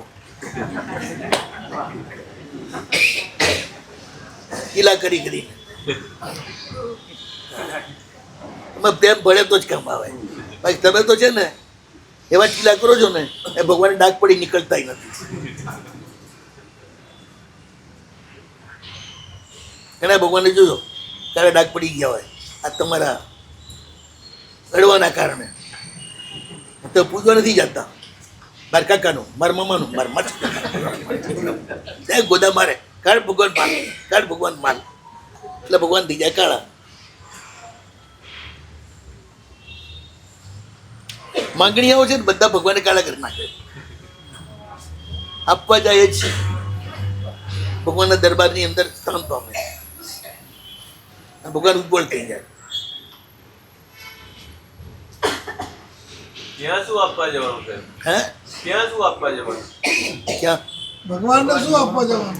શુભ ભાવ, પોતાનું અસ્તિત્વ. પણ આમ કહો છો કે શુભ ભાવ તો એમના તરફથી મળે છે, આપણે શું આપવાનું એમને? મળેલો પાછો આપવાનો ને. કોઈની પાસેથી પૈસા મળ્યા તમને પાછા આપવો પડે કે નહીં? ઉધાર પાછા આપવાનો હોય, પ્રભાવના થોડી પાછી આપવાની હોય. પ્રભુ પ્રભાવને નથી કરતા, યાદ રાખજો. હવે પ્રભુ ક્યારે દાવ નથી કરતા કે હું પ્રભાવના કરું છું, અસંગ પૂજા કરું.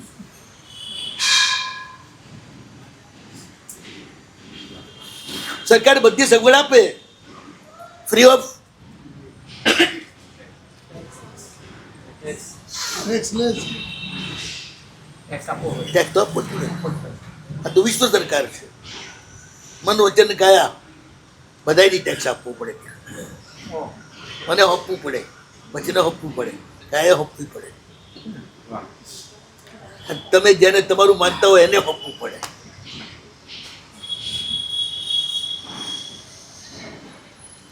તો આજે પુણ્ય બાંધ્યું ને એટલે એક નક્કી થયું વિશ્વની અંદર શક્તિ સ્થાપન માટેનું આ પુણ્ય બંધાણું, સશક્ત એવા સર્વ જીવોને સશક્ત બનાવવા માટેનું પુણ્ય બંધાણું. હવે એ શક્તિ કઈ રીતે આપે એ જોઈએ. શ્યામંકર ચરિત્ર શ્યામંકર બનાવેલું છઠ પુરુષ ચરિત્ર વાંચ્યું છે કોઈએ? તત્વાર્થ બન્યા છો ને? મચ્છા પુરુષની વાતો આવે છે ને, ઉત્તમોત્તમ, ઉત્તમ, મધ્યમ, મધ્યમ, અધમ, અચ્છા પુરુષ. એનું ચરિત્ર લખ્યું છે શ્યામંકર મુનિએ. પહેલું જ લખ્યું તીર્થંકરોનું ચરિત્ર. તીર્થંકરોનું ચરિત્ર એમાં એમને એમ લખ્યું છે કે તીર્થંકર માતાના ગર્ભમાં આવે ને કેવલ કલ્યાણ થઈ જ જાય એ વખતે પછી આખી વિશ્વની વ્યવસ્થા બદલાઈ જાય, બદલાઈ જાય. પાણી બદલાઈ જાય, એકદમ શુભ થઈ જાય, સુકાયેલા કુવા અખંડ ભરાઈ જાય. જે ખેતર માત્ર 100 મણ અનાજ પકવતું હોય, 1000, 2000, 5000 મણ પણ અનાજ પકવે એટલી ધરતી રસાળ થઈ જાય. જે વૃક્ષ 10 કિલો આપતી હોય કેરી એ 2000 કિલો કેરી આપતી થઈ જાય. જે ખાંડ રોજનું માત્ર 1/2 કિલો સોનું આપતી હોય એ 100 કિલો આપતી થઈ જાય. બધા જ શુભ પદાર્થોમાં પરમાત્માની કલ્યાણ થયા પછી જે એનર્જી દક્ષિણાવર્ત સમગ્ર વિશ્વમાં ફેલાય છે એ સમગ્ર વસ્તુઓમાં શુભતા અને વિપુલતા પેદા કરી દે છે. સમગ્ર વિશ્વમાં હા, નહીં મોક્ષે જવાના સ્થાનમાં, અધિદ્વીપમાં અને કર્મભૂમિમાં જ. આ કર્મભૂમિ સાથે કોઈ લેવા દેવા નથી.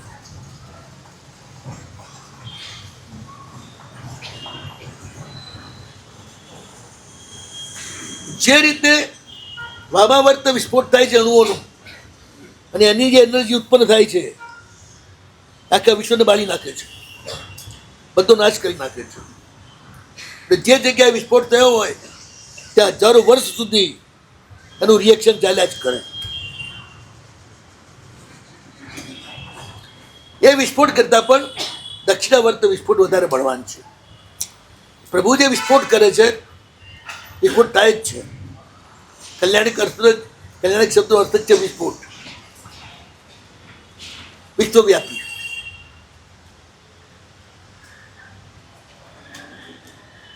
વિસ્ફોટમાં 3 ચીજ થાય. પહેલા એકદમ અજવાળું થાય, બોમ્બ ફૂટે એટલે જેવો બોમ્બ. અણુબોમ્બ હોય તો હજારો સુધી જેવું જ્વાળું થાય, આપણે આંધળા થઈ ગયું.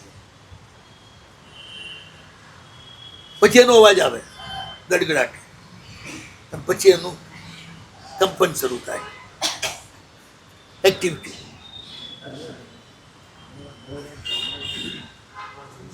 એટલે બોનમાં આ જ્વાળા એનો પ્રકાશ થાય, દેવદુંદુબીઓ ગડગડે, એ અવાજ આવ્યો.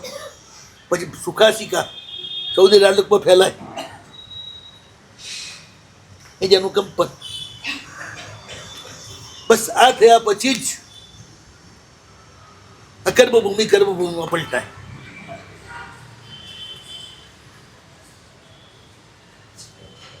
કર્મભૂમિ તે છે જ્યાં કોઈએ કંઈ કરવાનું જ નથી.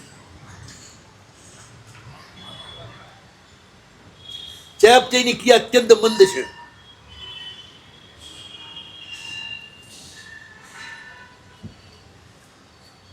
અગ્નિ નથી,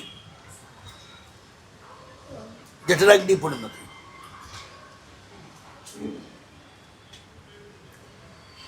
જ્યાં અકર્મભૂમિ છે ત્યાં તીર્થંકરના જન્મ પછી જ અગ્નિ ઉત્પન્ન થાય. બાદર અગ્નિ એ ઉર્જાનું સ્વરૂપ છે, બાહ્ય દેખાતું. એ પ્રભુ પરમ અગ્નિ છે, નિર્ધૂમ અગ્નિ છે. ચૌદમા સ્વપ્નમાં પોતાનું જે સ્વરૂપ છે બતાડે છે કે છેવટે હું આ છું, જ્યોતિ સ્વરૂપ, શક્તિ સ્વરૂપ.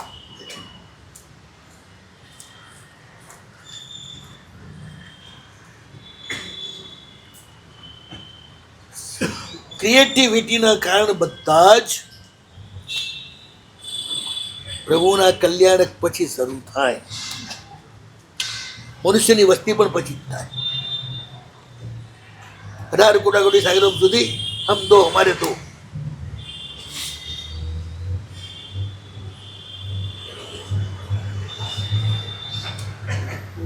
અને તે પણ હેઠ મરવાની વેળા આવે ત્યારે 6 મહિનાનું આયુષ બાકી રહે ત્યારે જોબનું થાય. 7 અઠવાડિયામાં 32 વર્ષનું થઈ જાય, મા બાપ વિદાય થઈ જાય. ઘણી વાર હું હસતા હસતા કહું કે નદીનું પાણી ઉપરથી નીચે જાય, નીચેથી ઉપર જાય. એ મનુષ્યનો નેહ છે ને એ દીકરા તરફ જ જાય, બાપ તરફ ના જાય.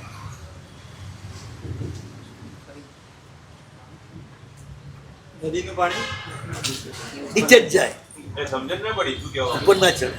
કહું હમણાં કહું, કોઈ ફળ એવું છે જે ઝાડને ખાવા માટે કામ આવે? કોઈ પંખી એવું છે મા બાપની સેવા કરે? કોઈ પશુ એવું છે મા બાપની સેવા કરે? મનસબ અને પોતાના બચ્ચાની કરે કે નહીં? બધા જ પંખી કરે ને, પૂરી જાળવણી કરે ને, માણસ પણ કરે ને. એટલે પોતાના પરિવારને પાળવો એ ફરજ, મા બાપને પાળવા એ ધર્મ. એટલે ધર્મ તો કોઈ પુણ્યશાળી હોય કરે, અભાગ્ય હોય એ ધર્મ ન કરી શકે.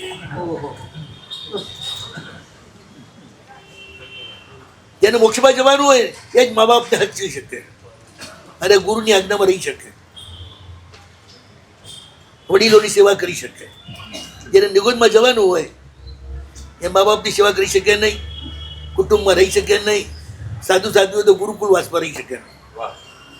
આ ભય બતાવવા માટે કહો છો કે હકીકત છે? મારે શું જરૂર છે તને ડરાવ? મારી કઈ તમારી પાસેથી લાડવો લેવો છે?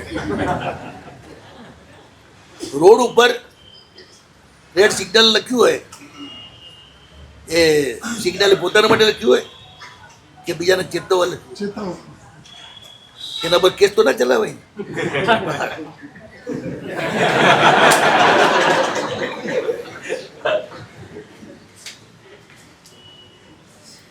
જે યથાર્થ મને દેખાય છે બોલી રહ્યો છું. મેં કહેતા આંખ નથી, આ બધી વાત મારી આંખે જોઈ કહી રહ્યો છું.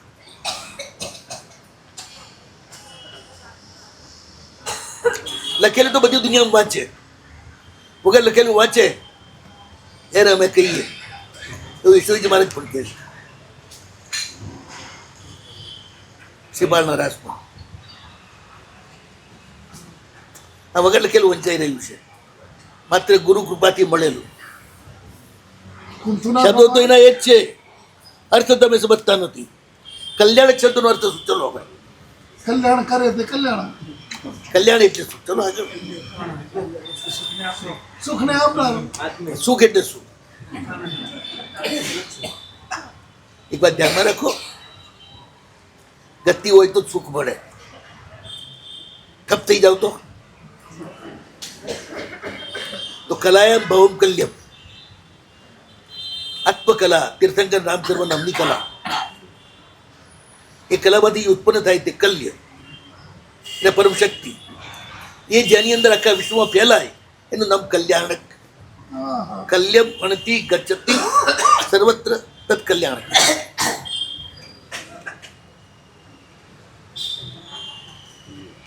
આપણે શબ્દને સમજવા પડશે ને, એ શબ્દ શું કહેવા માંગે છે, એનો અર્થ.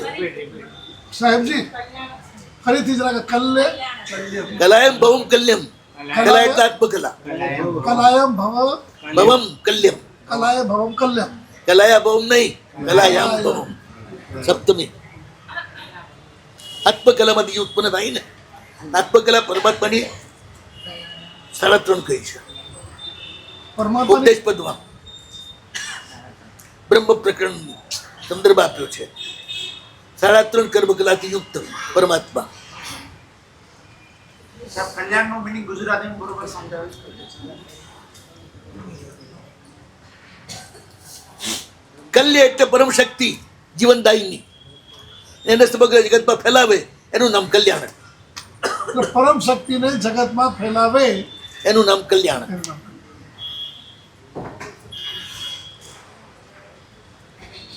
જે બધા હરકી મળે, સૂર્યનો પ્રકાશ બધા હરકો મળે છે ને, એનું ભાડું નથી ભરવું પડતું, કર નથી ભરવો પડતો. એમ ભગવાન જે આપે છે એનો કોઈ ટેક્સ નથી ભરવો પડતો, પણ કાયદો પાડવો પડે.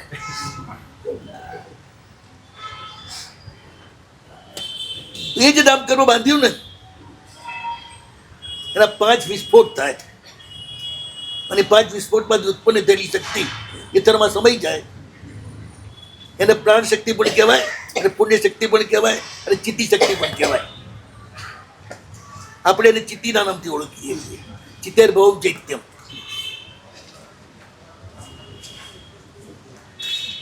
આપણે શાબ્દિક અર્થ એ કર્યો જ્યાં આગળ પરમાત્માની અગ્નિ ચિત્તા થઈ હતી અને અગ્નિમાં પ્રભુ પ્રદાહ થયો હતો, એનું નામ ચૈત્ય. અર્થ નથી. પરમાત્માનો પરમ અગ્નિ જ્યાં આગળ છે એનું નામ ચૈત્ય છે. ચિત્તી ભગવતી સમગ્ર વિશ્વની સંચાલિકા છે, અને એ જ પરમાત્માથી ઉત્પન્ન થાય છે. અને એ લેવા માટે આપણે જઈએ છીએ દેરાસર, એનું નામ ચૈત્ય વંદના છે. પ્રભુની શક્તિની સાથે સંબંધ કરવો, એના માટે કાયરો ઉત્સર્ગ કરવો, આપણી કાયા ખાલી કરવી. તમે પધારો, મારો અહંકાર વિનાય થાય છે. અહંકાર જાય તો આવે. ચોખ્ખી વાત છે ને, બારી ખોલો તો પ્રકાશ આવે, અંધારું જાય તો આવે ને પ્રકાશ. પ્રકાશ જ્યાં સુધી તમે બેઠા હો ને ત્યાં સુધી ભગવાન ના આવે. તમે નીકળો આમાંથી તો જ ભગવાન આવે.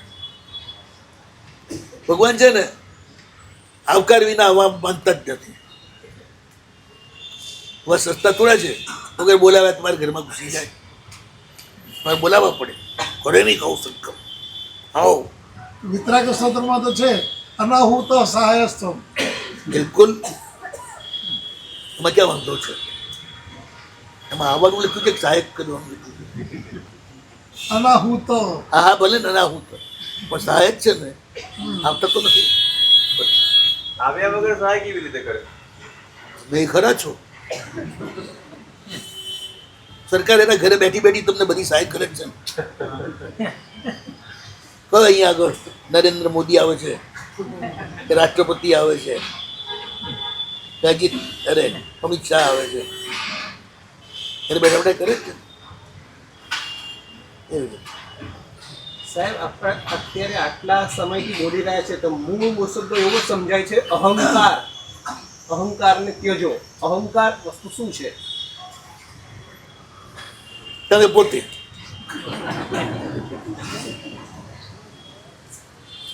પોતાને દેહ રૂપ માનો એ અહંકાર છે.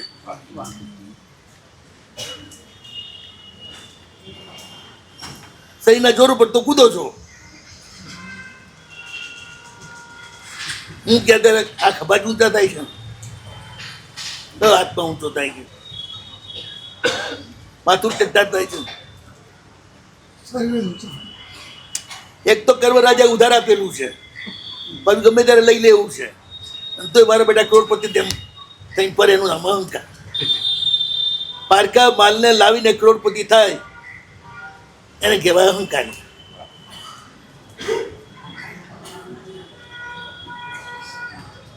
જે પોતાનું નથી એનો માલિક નહીં અને આમ રોપ મારે ને એ બધા અહંકાર કહેવાય. પણ પોતાનો માલ એટલે આ પૌદ્ગલિક ભાવમાં બધા જ પૂતગલો પરમાત્માની સત્તામાં છે, તમારી સત્તામાં નથી. એમની આજ્ઞા માનો તો એ પૂતગલ તમને સુખ આપે, ને એમની આજ્ઞા ન માનો એ જ પૂતગલ તમને પકડીને લઈ જાય.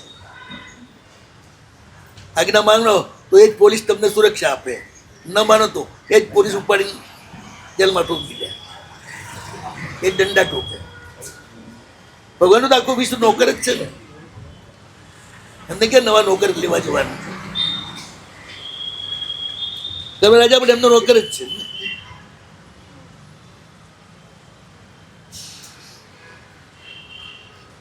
પ્રભુની આજ્ઞા વચ્ચે આવે એટલે કર્મ રાજાને ખસી જવું પડે ને, નોકર જ થયો. પરમાત્માએ જગત સ્થિતિ બતાવી છે કે બનાવી છે? પરમાત્માએ જગત સ્થિતિ બતાવી છે કે બનાવી છે? વ્યવસ્થા કરી છે.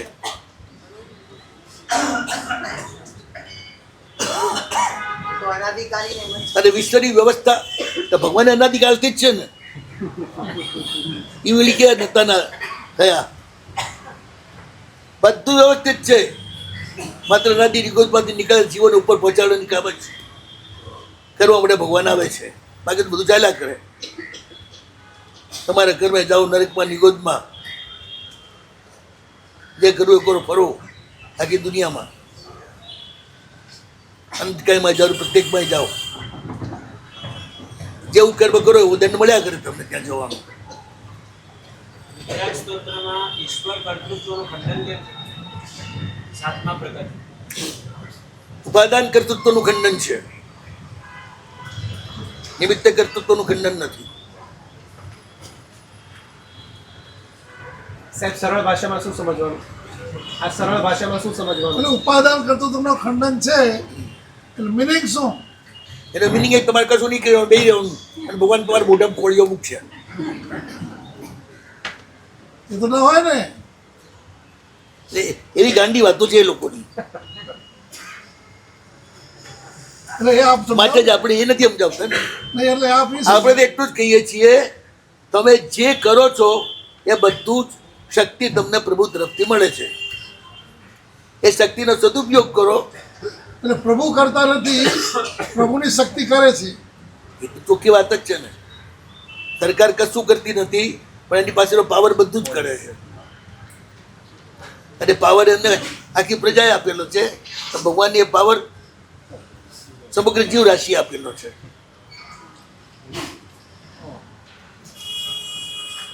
એ કેવી રીતે? એ તો હું તીર્થંકર થઉં ત્યારે કહીશ.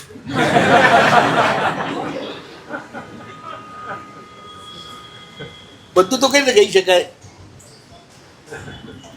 એ તો અકથ્ય છે, સંવેદ્ય છે. બોલો, આત્મા કથ્ય છે કે સંવેદ્ય? આત્મા કથ્ય છે કે સંવેદ્ય છે? કથ્ય નથી. તો આ જે પ્રભુએ પુણ્ય બાંધ્યું ને, એક 5 કલ્યાણક રૂપે સમગ્ર વિશ્વની વ્યવસ્થા સંચાલિત થાય એ માટેનું આખી પ્રાણ શક્તિ સમગ્ર વિશ્વમાં ફેલાઈ જાય છે. આપણે પ્રાણી છીએ, પ્રાણ ઉત્પન્ન કરનાર નથી.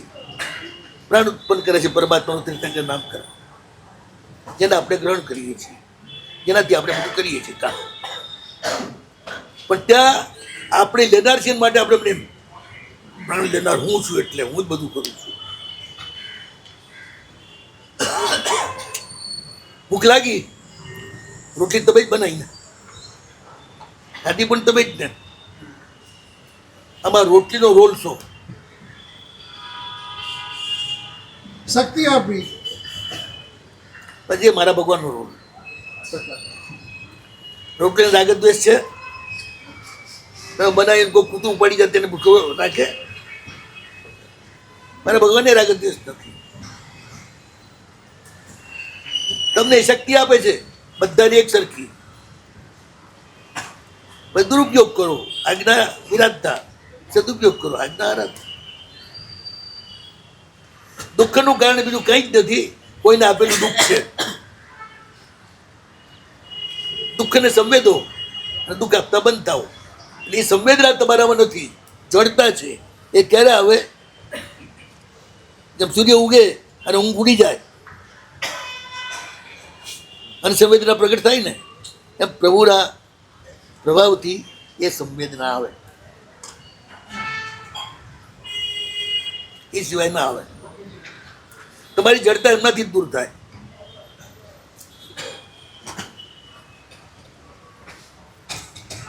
સ્તોત્રમાં ત્યાં સુધી કહ્યું છે, ધર્મ જ્યાં પણ છે ત્યાં પ્રભુની શક્તિનો અંશ રહેલો છે. પ્રભુના શક્તિના અંશ વિના ઈચ્છાએ કે અનિચ્છાએ આવેલી ધર્મ તમે કરી શકો નહીં, કોઈને સહાય કરી શકો નહીં.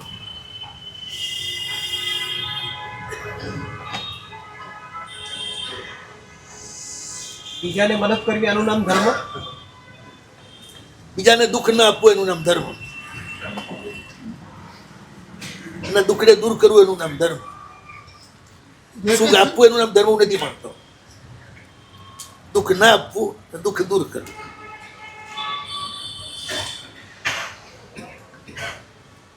બુદ્ધમાં તીર્થંકરનો આ જ ફરક છે ને. બુદ્ધની કરુણા એમ કે છે, મારામાં એવી શક્તિ આવે બધાનું દુઃખ હું એકલો જ ભોગવી લઉં. તીર્થંકરની કરુણા નથી કહેતી, મારામાં એવી શક્તિ આવે કે એનાથી બધાના દુઃખના કારણો દૂર થાય. કારણો દૂર. દુઃખ દૂર થાય તો પાછું ફેર આવે, જો કારણ દૂર ન થાય તો. એટલે તો સિદ્ધર્ષિ બુદ્ધની કરુણાથી ખેંચાયેલા હતા.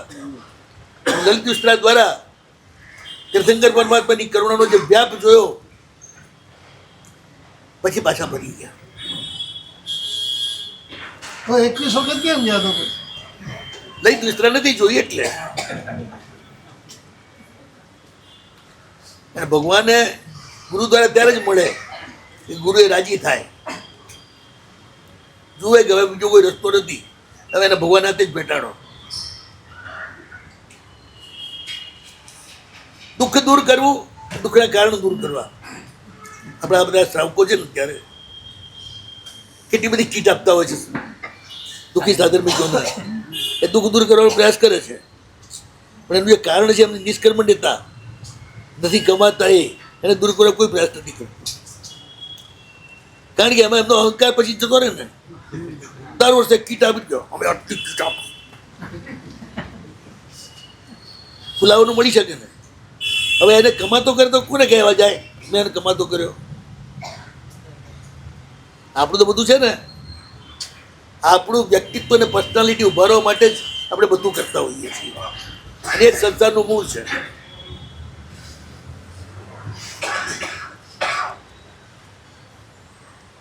કેરિયર બનાવી છે ઊંચા નાના નાનાઓને, એમને કેરિયર બનાવ્યું છે, ભણવું છે. પંડિતો શીખવાડે, ધ્યાન રાખજો બહુ ઘરડા સાધુની સેવામાં ના પડતા, તમારું ભણવાનું બગડી જશે, એ તમારી જિંદગી બગડી છે. શું કહેવું એ પંડિતોને? એને એના મા બાપની સેવા નહીં કરી હોય એટલે.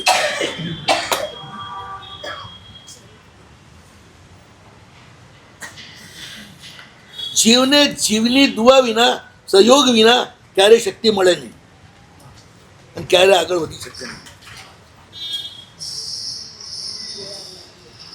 આશીર્વાદ આપવો એ દરેક જીવની પોતાની આગવી શક્તિ છે,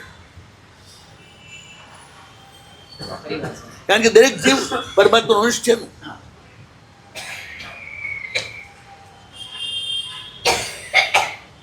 તો શ્રાપ આપવો એ બી શક્તિ છે ને.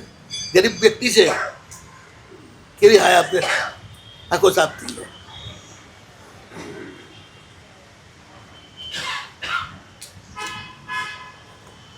પૂતગલ કોઈ હાય ના આપી શકે. સહાય પણ શિવ જ આપી શકે, સહાય પણ જો જ આપે. એ દ્રષ્ટિ ઉઘડે તમારામાં, જીવત્વનું સંવેદન થાય તો મોક્ષ માર્ગ તરત જ પ્રસ્તુત થઈ જાય. અને ભગવાન એ જ કરવા માંગે છે. તો પૌદ્ગલિક પર્યાયોની દેવશીમાંથી બહાર આવો. આત્મદ્રવ્ય તરફ લક્ષ્ય આટલું કરો. બધું સરળ છે, આટલું બધું સીધું છે, કેટલા ભગવાન સીધા છે, સરળ, એકદમ ખુલ્લા છે, તો આપણને કેમ સંવેદાતા નથી? શું છે આપણામાં ખામી? શું છે? આવા ઉત્કૃષ્ટ એવા વસ્તુને પામ્યા છતાં પણ આપણે બેહાલ થઈ જઈએ છીએ. શું જ નથી આપણામાં? છે બધે પાણી છે પણ તરસ નથી મળતી. બહાર પાણી રાખો છો, અંદર નથી આવવા દેતા.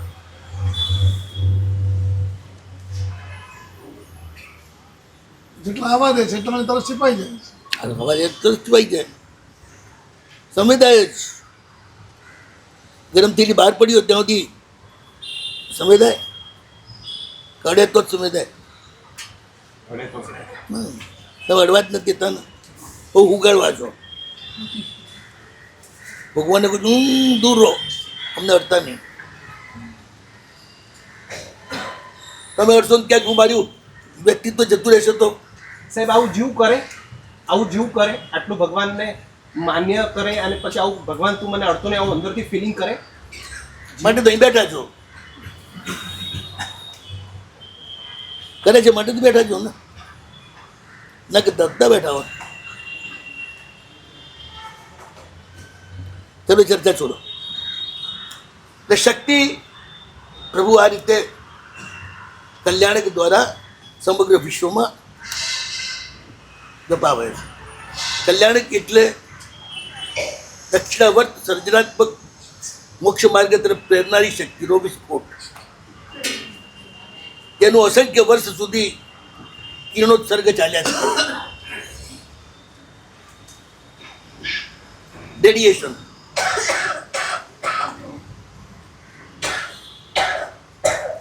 પ્રભુ દક્ષિણાવર્ત જે નક્કી જ છે, એમની ઓરા દક્ષિણાવર્ત જ હોય હંમેશા. અહં કેન્દ્રિત વ્યક્તિની ઓરા હંમેશા વામાવર્ત જ હોય. એટલે સાહેબ ખ્યાલમાં કેવી રીતે આવે કે આ વામાવર્ત છે ને આ દક્ષિણાવર્ત છે? દુઃખ વેઠીને પણ બીજાનું ભલું કરવાનું જ્યારે ઈચ્છા આવે ત્યારે તમારી દક્ષિણાવર્ત ઓરા હોય, અને દુઃખી કરીને પણ સુખ ભોગવવાની ઈચ્છા થાય ત્યારે ભયંકર વામાવર્ત ઓરા હોય. અને ફૂટાવી લઈ શકાય. એમ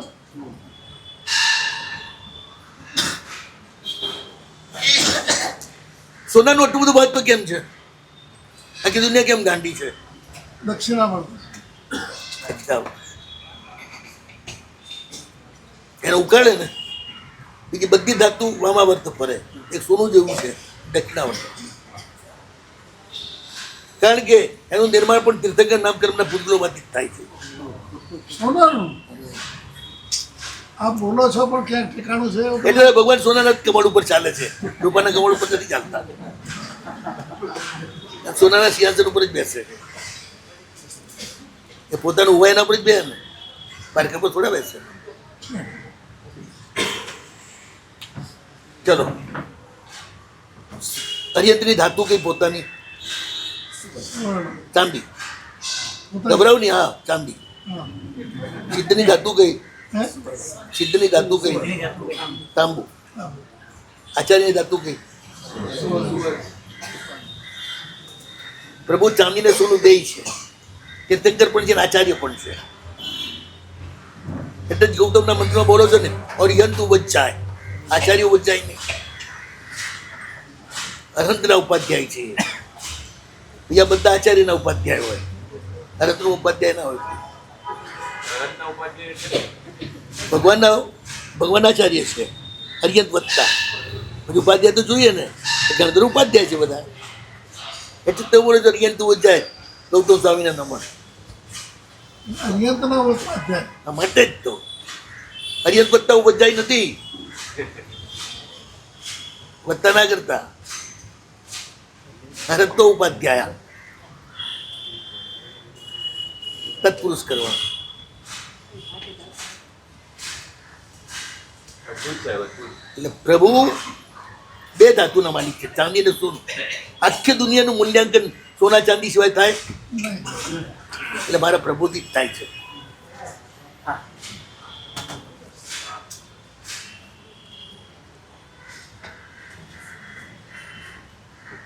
રત્નના નામ બોલો ને, હીરા મોતી જ બોલવાના તમે.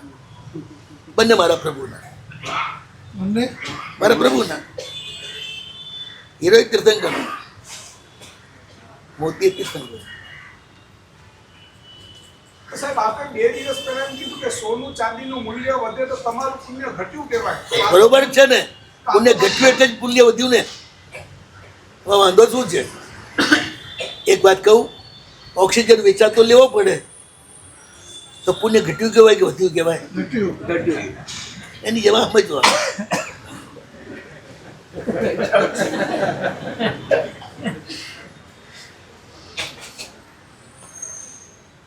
આપ ક્યાં પકડવા કેમ નથી આવતા? મારા ગુરુને સમર્પિત છું માટે.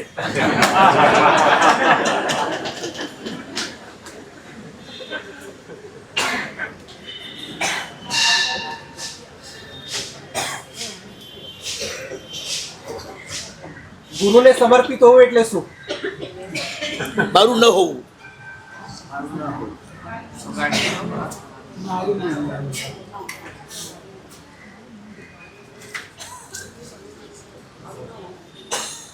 તમારે બધાયના પ્રૂફ જોઈએ. હવે હું તમને પૂછું, તમે શ્રાવક છો એનું પ્રૂફ શું? શ્રાવક કુળમાં જન્મ્યા એ શ્રાવક. સાંભળે તો શ્રાવક, ઉપરથી જવા દે તો શ્રાવક થોડો છે.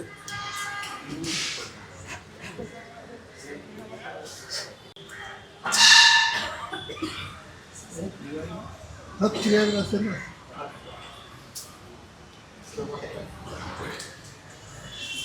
એ શબ્દ એ જે ગુણધર્મ બતાવે છે એ ન હોય તો પછી ગણાય.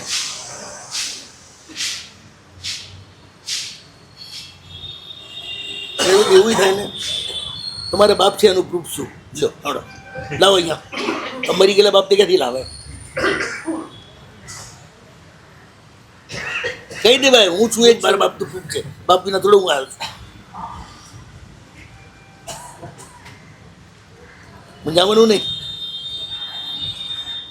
આખી દુનિયા જાણે છે મા બાપ વિના કોઈ આવે નહીં.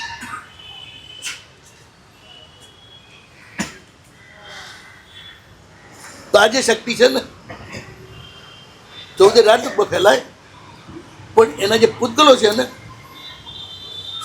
એ મનુષ્ય લોકના ઈથરમાં જ સમય જાય. એ પ્રાણ શક્તિ આખી, પ્રાણ શક્તિ. અને પ્રાણ શક્તિ પણ કહેવાય. અને હોય તો જ તમે ધર્મ કરી શકો ને. બળવાન પ્રાણવાળા જ યોગ માર્ગે જઈ શકે. નિર્બળ પ્રાણ હોય તો ના જઈ શકે. આવે છે ને યોગ ગ્રંથો. આ પ્રાણ શક્તિ છે પરમાત્માની. માટે જ આપણે એમને વિશ્વ પ્રાણ પણ કહીએ છીએ, મહાપ્રાણ પણ કહીએ છીએ. તો કલ્યાણકથી ઉત્પન્ન થયેલી એ શક્તિ પહેલી, બીજી જન્મ કલ્યાણક વખતે, ત્રીજી દીક્ષા કલ્યાણક વખતે, અને ચોથી કેવળ જ્ઞાન કલ્યાણ.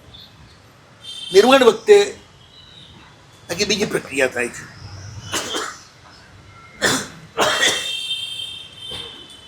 આ જ શક્તિથી આખું વિશ્વ મોક્ષ માર્ગે જવાની બધી સામગ્રી અને શક્તિ મેળવે છે. સબ દરેક પંથ અને ધર્મવાળા આ સ્ટેજે પહોંચે ખરા? રસ્તે આવે એટલે પહોંચે, છાપ ન લાગે તો. અન્ય લિંગ સિદ્ધ, અતિદ્ધ સિદ્ધ બધા હોય ને. દર્શન થાય સત્યનું. હું નથી અને એ જ છે, એ જ સમ્યક દર્શન. એ જ છે ત્યાં સુધી બરાબર હું નથી કેમ તો જેવા શું એવા રહો રોજ માટે. પ્રતિક્ષણ બદલાવો છો એટલે નથી, હા અને પ્રભુ એક ક્ષણ પણ બદલાતા નથી માટે છે. સમય સમય બદલાય તો ભગવાન છે એ તો આપણે અવલંબો આપીએ છીએ આપણી શેકાઈ દેખાડવા માટે. જ્ઞાનોપયોગ ને દ્રષ્ટોપયોગમાં નવા નવા ચિત્રો આવ્યા જ કરે ને ભગવાનને.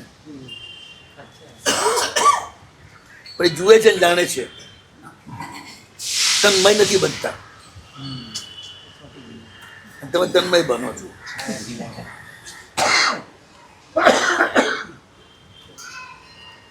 આનંદ્ય જો ત્રૈકાલિક હોય તો કલ્યાણક દ્વારા નવું શું અંદર ફેરવાય?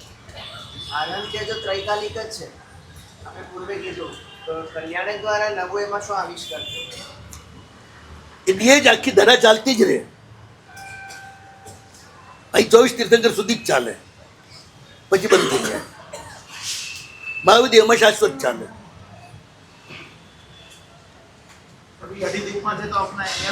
દરેક તીર્થંકર જે ક્ષેત્રમાં થાય એક તો મર્યાદા પૂરતું જ એનું તીર્થંકર નામ કર્મ કે જીવોને સહાય કરે. એ પોતે ત્યાંથી બહાર જઈ શકે નહીં. એમના શબ્દના પૂતગલો,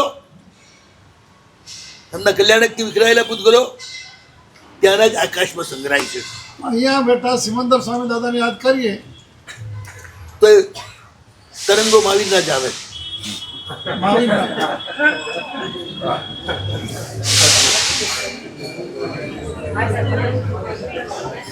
એ 900,000 યોજનના જે પહાડ છે ને એને ઓળંગીના તમને ખબર છે અણુ વિસ્ફોટ થયા પછી જ્યાં થયો હોય ત્યાં અમુક રેન્જ સુધી અંદર જાય, પછી આમ ચાલે. એની આડે બહાર આવી જાય તો ના આવે અંદર, કોઈ અસર ના થાય. એ તો પૌદ્ગલિક છે. કાંઈ પૌદ્ગલિક જ છે. એ પહેલા જ તો ગયું નામ કર્મ પૌદ્ગલિક છે કે અપૌદ્ગલિક? તેનો વિસ્ફોટ પણ પૌદ્ગલિક જ છે ને. અને પૂતગલ પૂતગલને કાઢે ને આત્મા થોડો કાઢે. કપડામાં મેલ છે અને કપડું કાઢે કે સાબુ કાઢે? સાબુ. કપડું તો ના જ કાઢે. આત્માનો મેલ આત્મા ન કાઢી શકે. પુણ્ય જેનો મેલ કાઢે અને એ જ આપે છે પરમાત્મા. આપણે એમની આજ્ઞાને અનુકૂળ થઈએ એટલે એ મેળવીએ છીએ. પ્રભુ વીરના સેવન પછી પાછા જોવાની શક્તિ નિષ્ક્રિય થઈ જાય. મોક્ષ માર્ગ માટે નિષ્ક્રિય થઈ જાય, ભલા માટે ચાલુ રહે. 24 તીર્થંકરની મોક્ષ માર્ગ તો જ્યાં સુધી પ્રભુની શક્તિ સક્રિય હોય. ભગવાન મહાવીરની માત્ર 2 વર્ષ ને 8.5 મહિના જ રહી નિર્વાણ પછી. ત્યારે આપણને જે મળે છે એ શક્તિ આપણે 7મા 8મા ગુણસ્તર સુધી જઈ શકીએ એટલી જ સશક્ત ઉર્જા પ્રભુની મળી રહી છે. એથી ઉપર આપણે ચડી ન શકીએ. એ માત્ર એટલી જ છે. માઇલ્ડ થતું જાય ને, જેમ જેમ દિવસો જાય ને એમ માઇલ્ડ થતું જાય. જેમાં ઘણો વિસ્ફોટ થયા પછી પણ જેમ દિવસો જાય તેમ એની રેન્જ ઘટતી જાય, એનું રેડિયેશન ઘટતું જાય. આનું છે ને શુભ છે એટલે વધારે ટાઈમ લાગે ઘટતા ને ખતમ કરતા. ઋષભદેવ ભગવાનની શક્તિ અડધો ચોથો હારો ચાલી અને મહાવીર સ્વામીની શક્તિ 20 કોટી સાગરબોમ સુધી ચાલે બધાની શક્તિ. છઠ્ઠો હારો આવે પછી ટોટલી આખું આકાશ ચોખ્ખું થઈ જાય, કશું ના રહે. બધા રેડિયેશન ખતમ થઈ જાય, બધા તરંગો ખતમ થઈ જાય. પ્રભુની મૂર્તિમાં પ્રાણ પ્રતિષ્ઠા એટલે શું, પ્રાણનું સ્થાપન એટલે શું, એ બધી વાતોની ચર્ચા હવે આપણે પછી શકશું. ટાઈમ થઈ ગયો. શિવમસ્તુ સર્વ જગત પરહિત નિરતા ભવંતુ ભૂતગણા દોષઃ પ્રયાન્તુ નાશો સર્વત્ર સુખી ભવતુ લોકઃ. જગત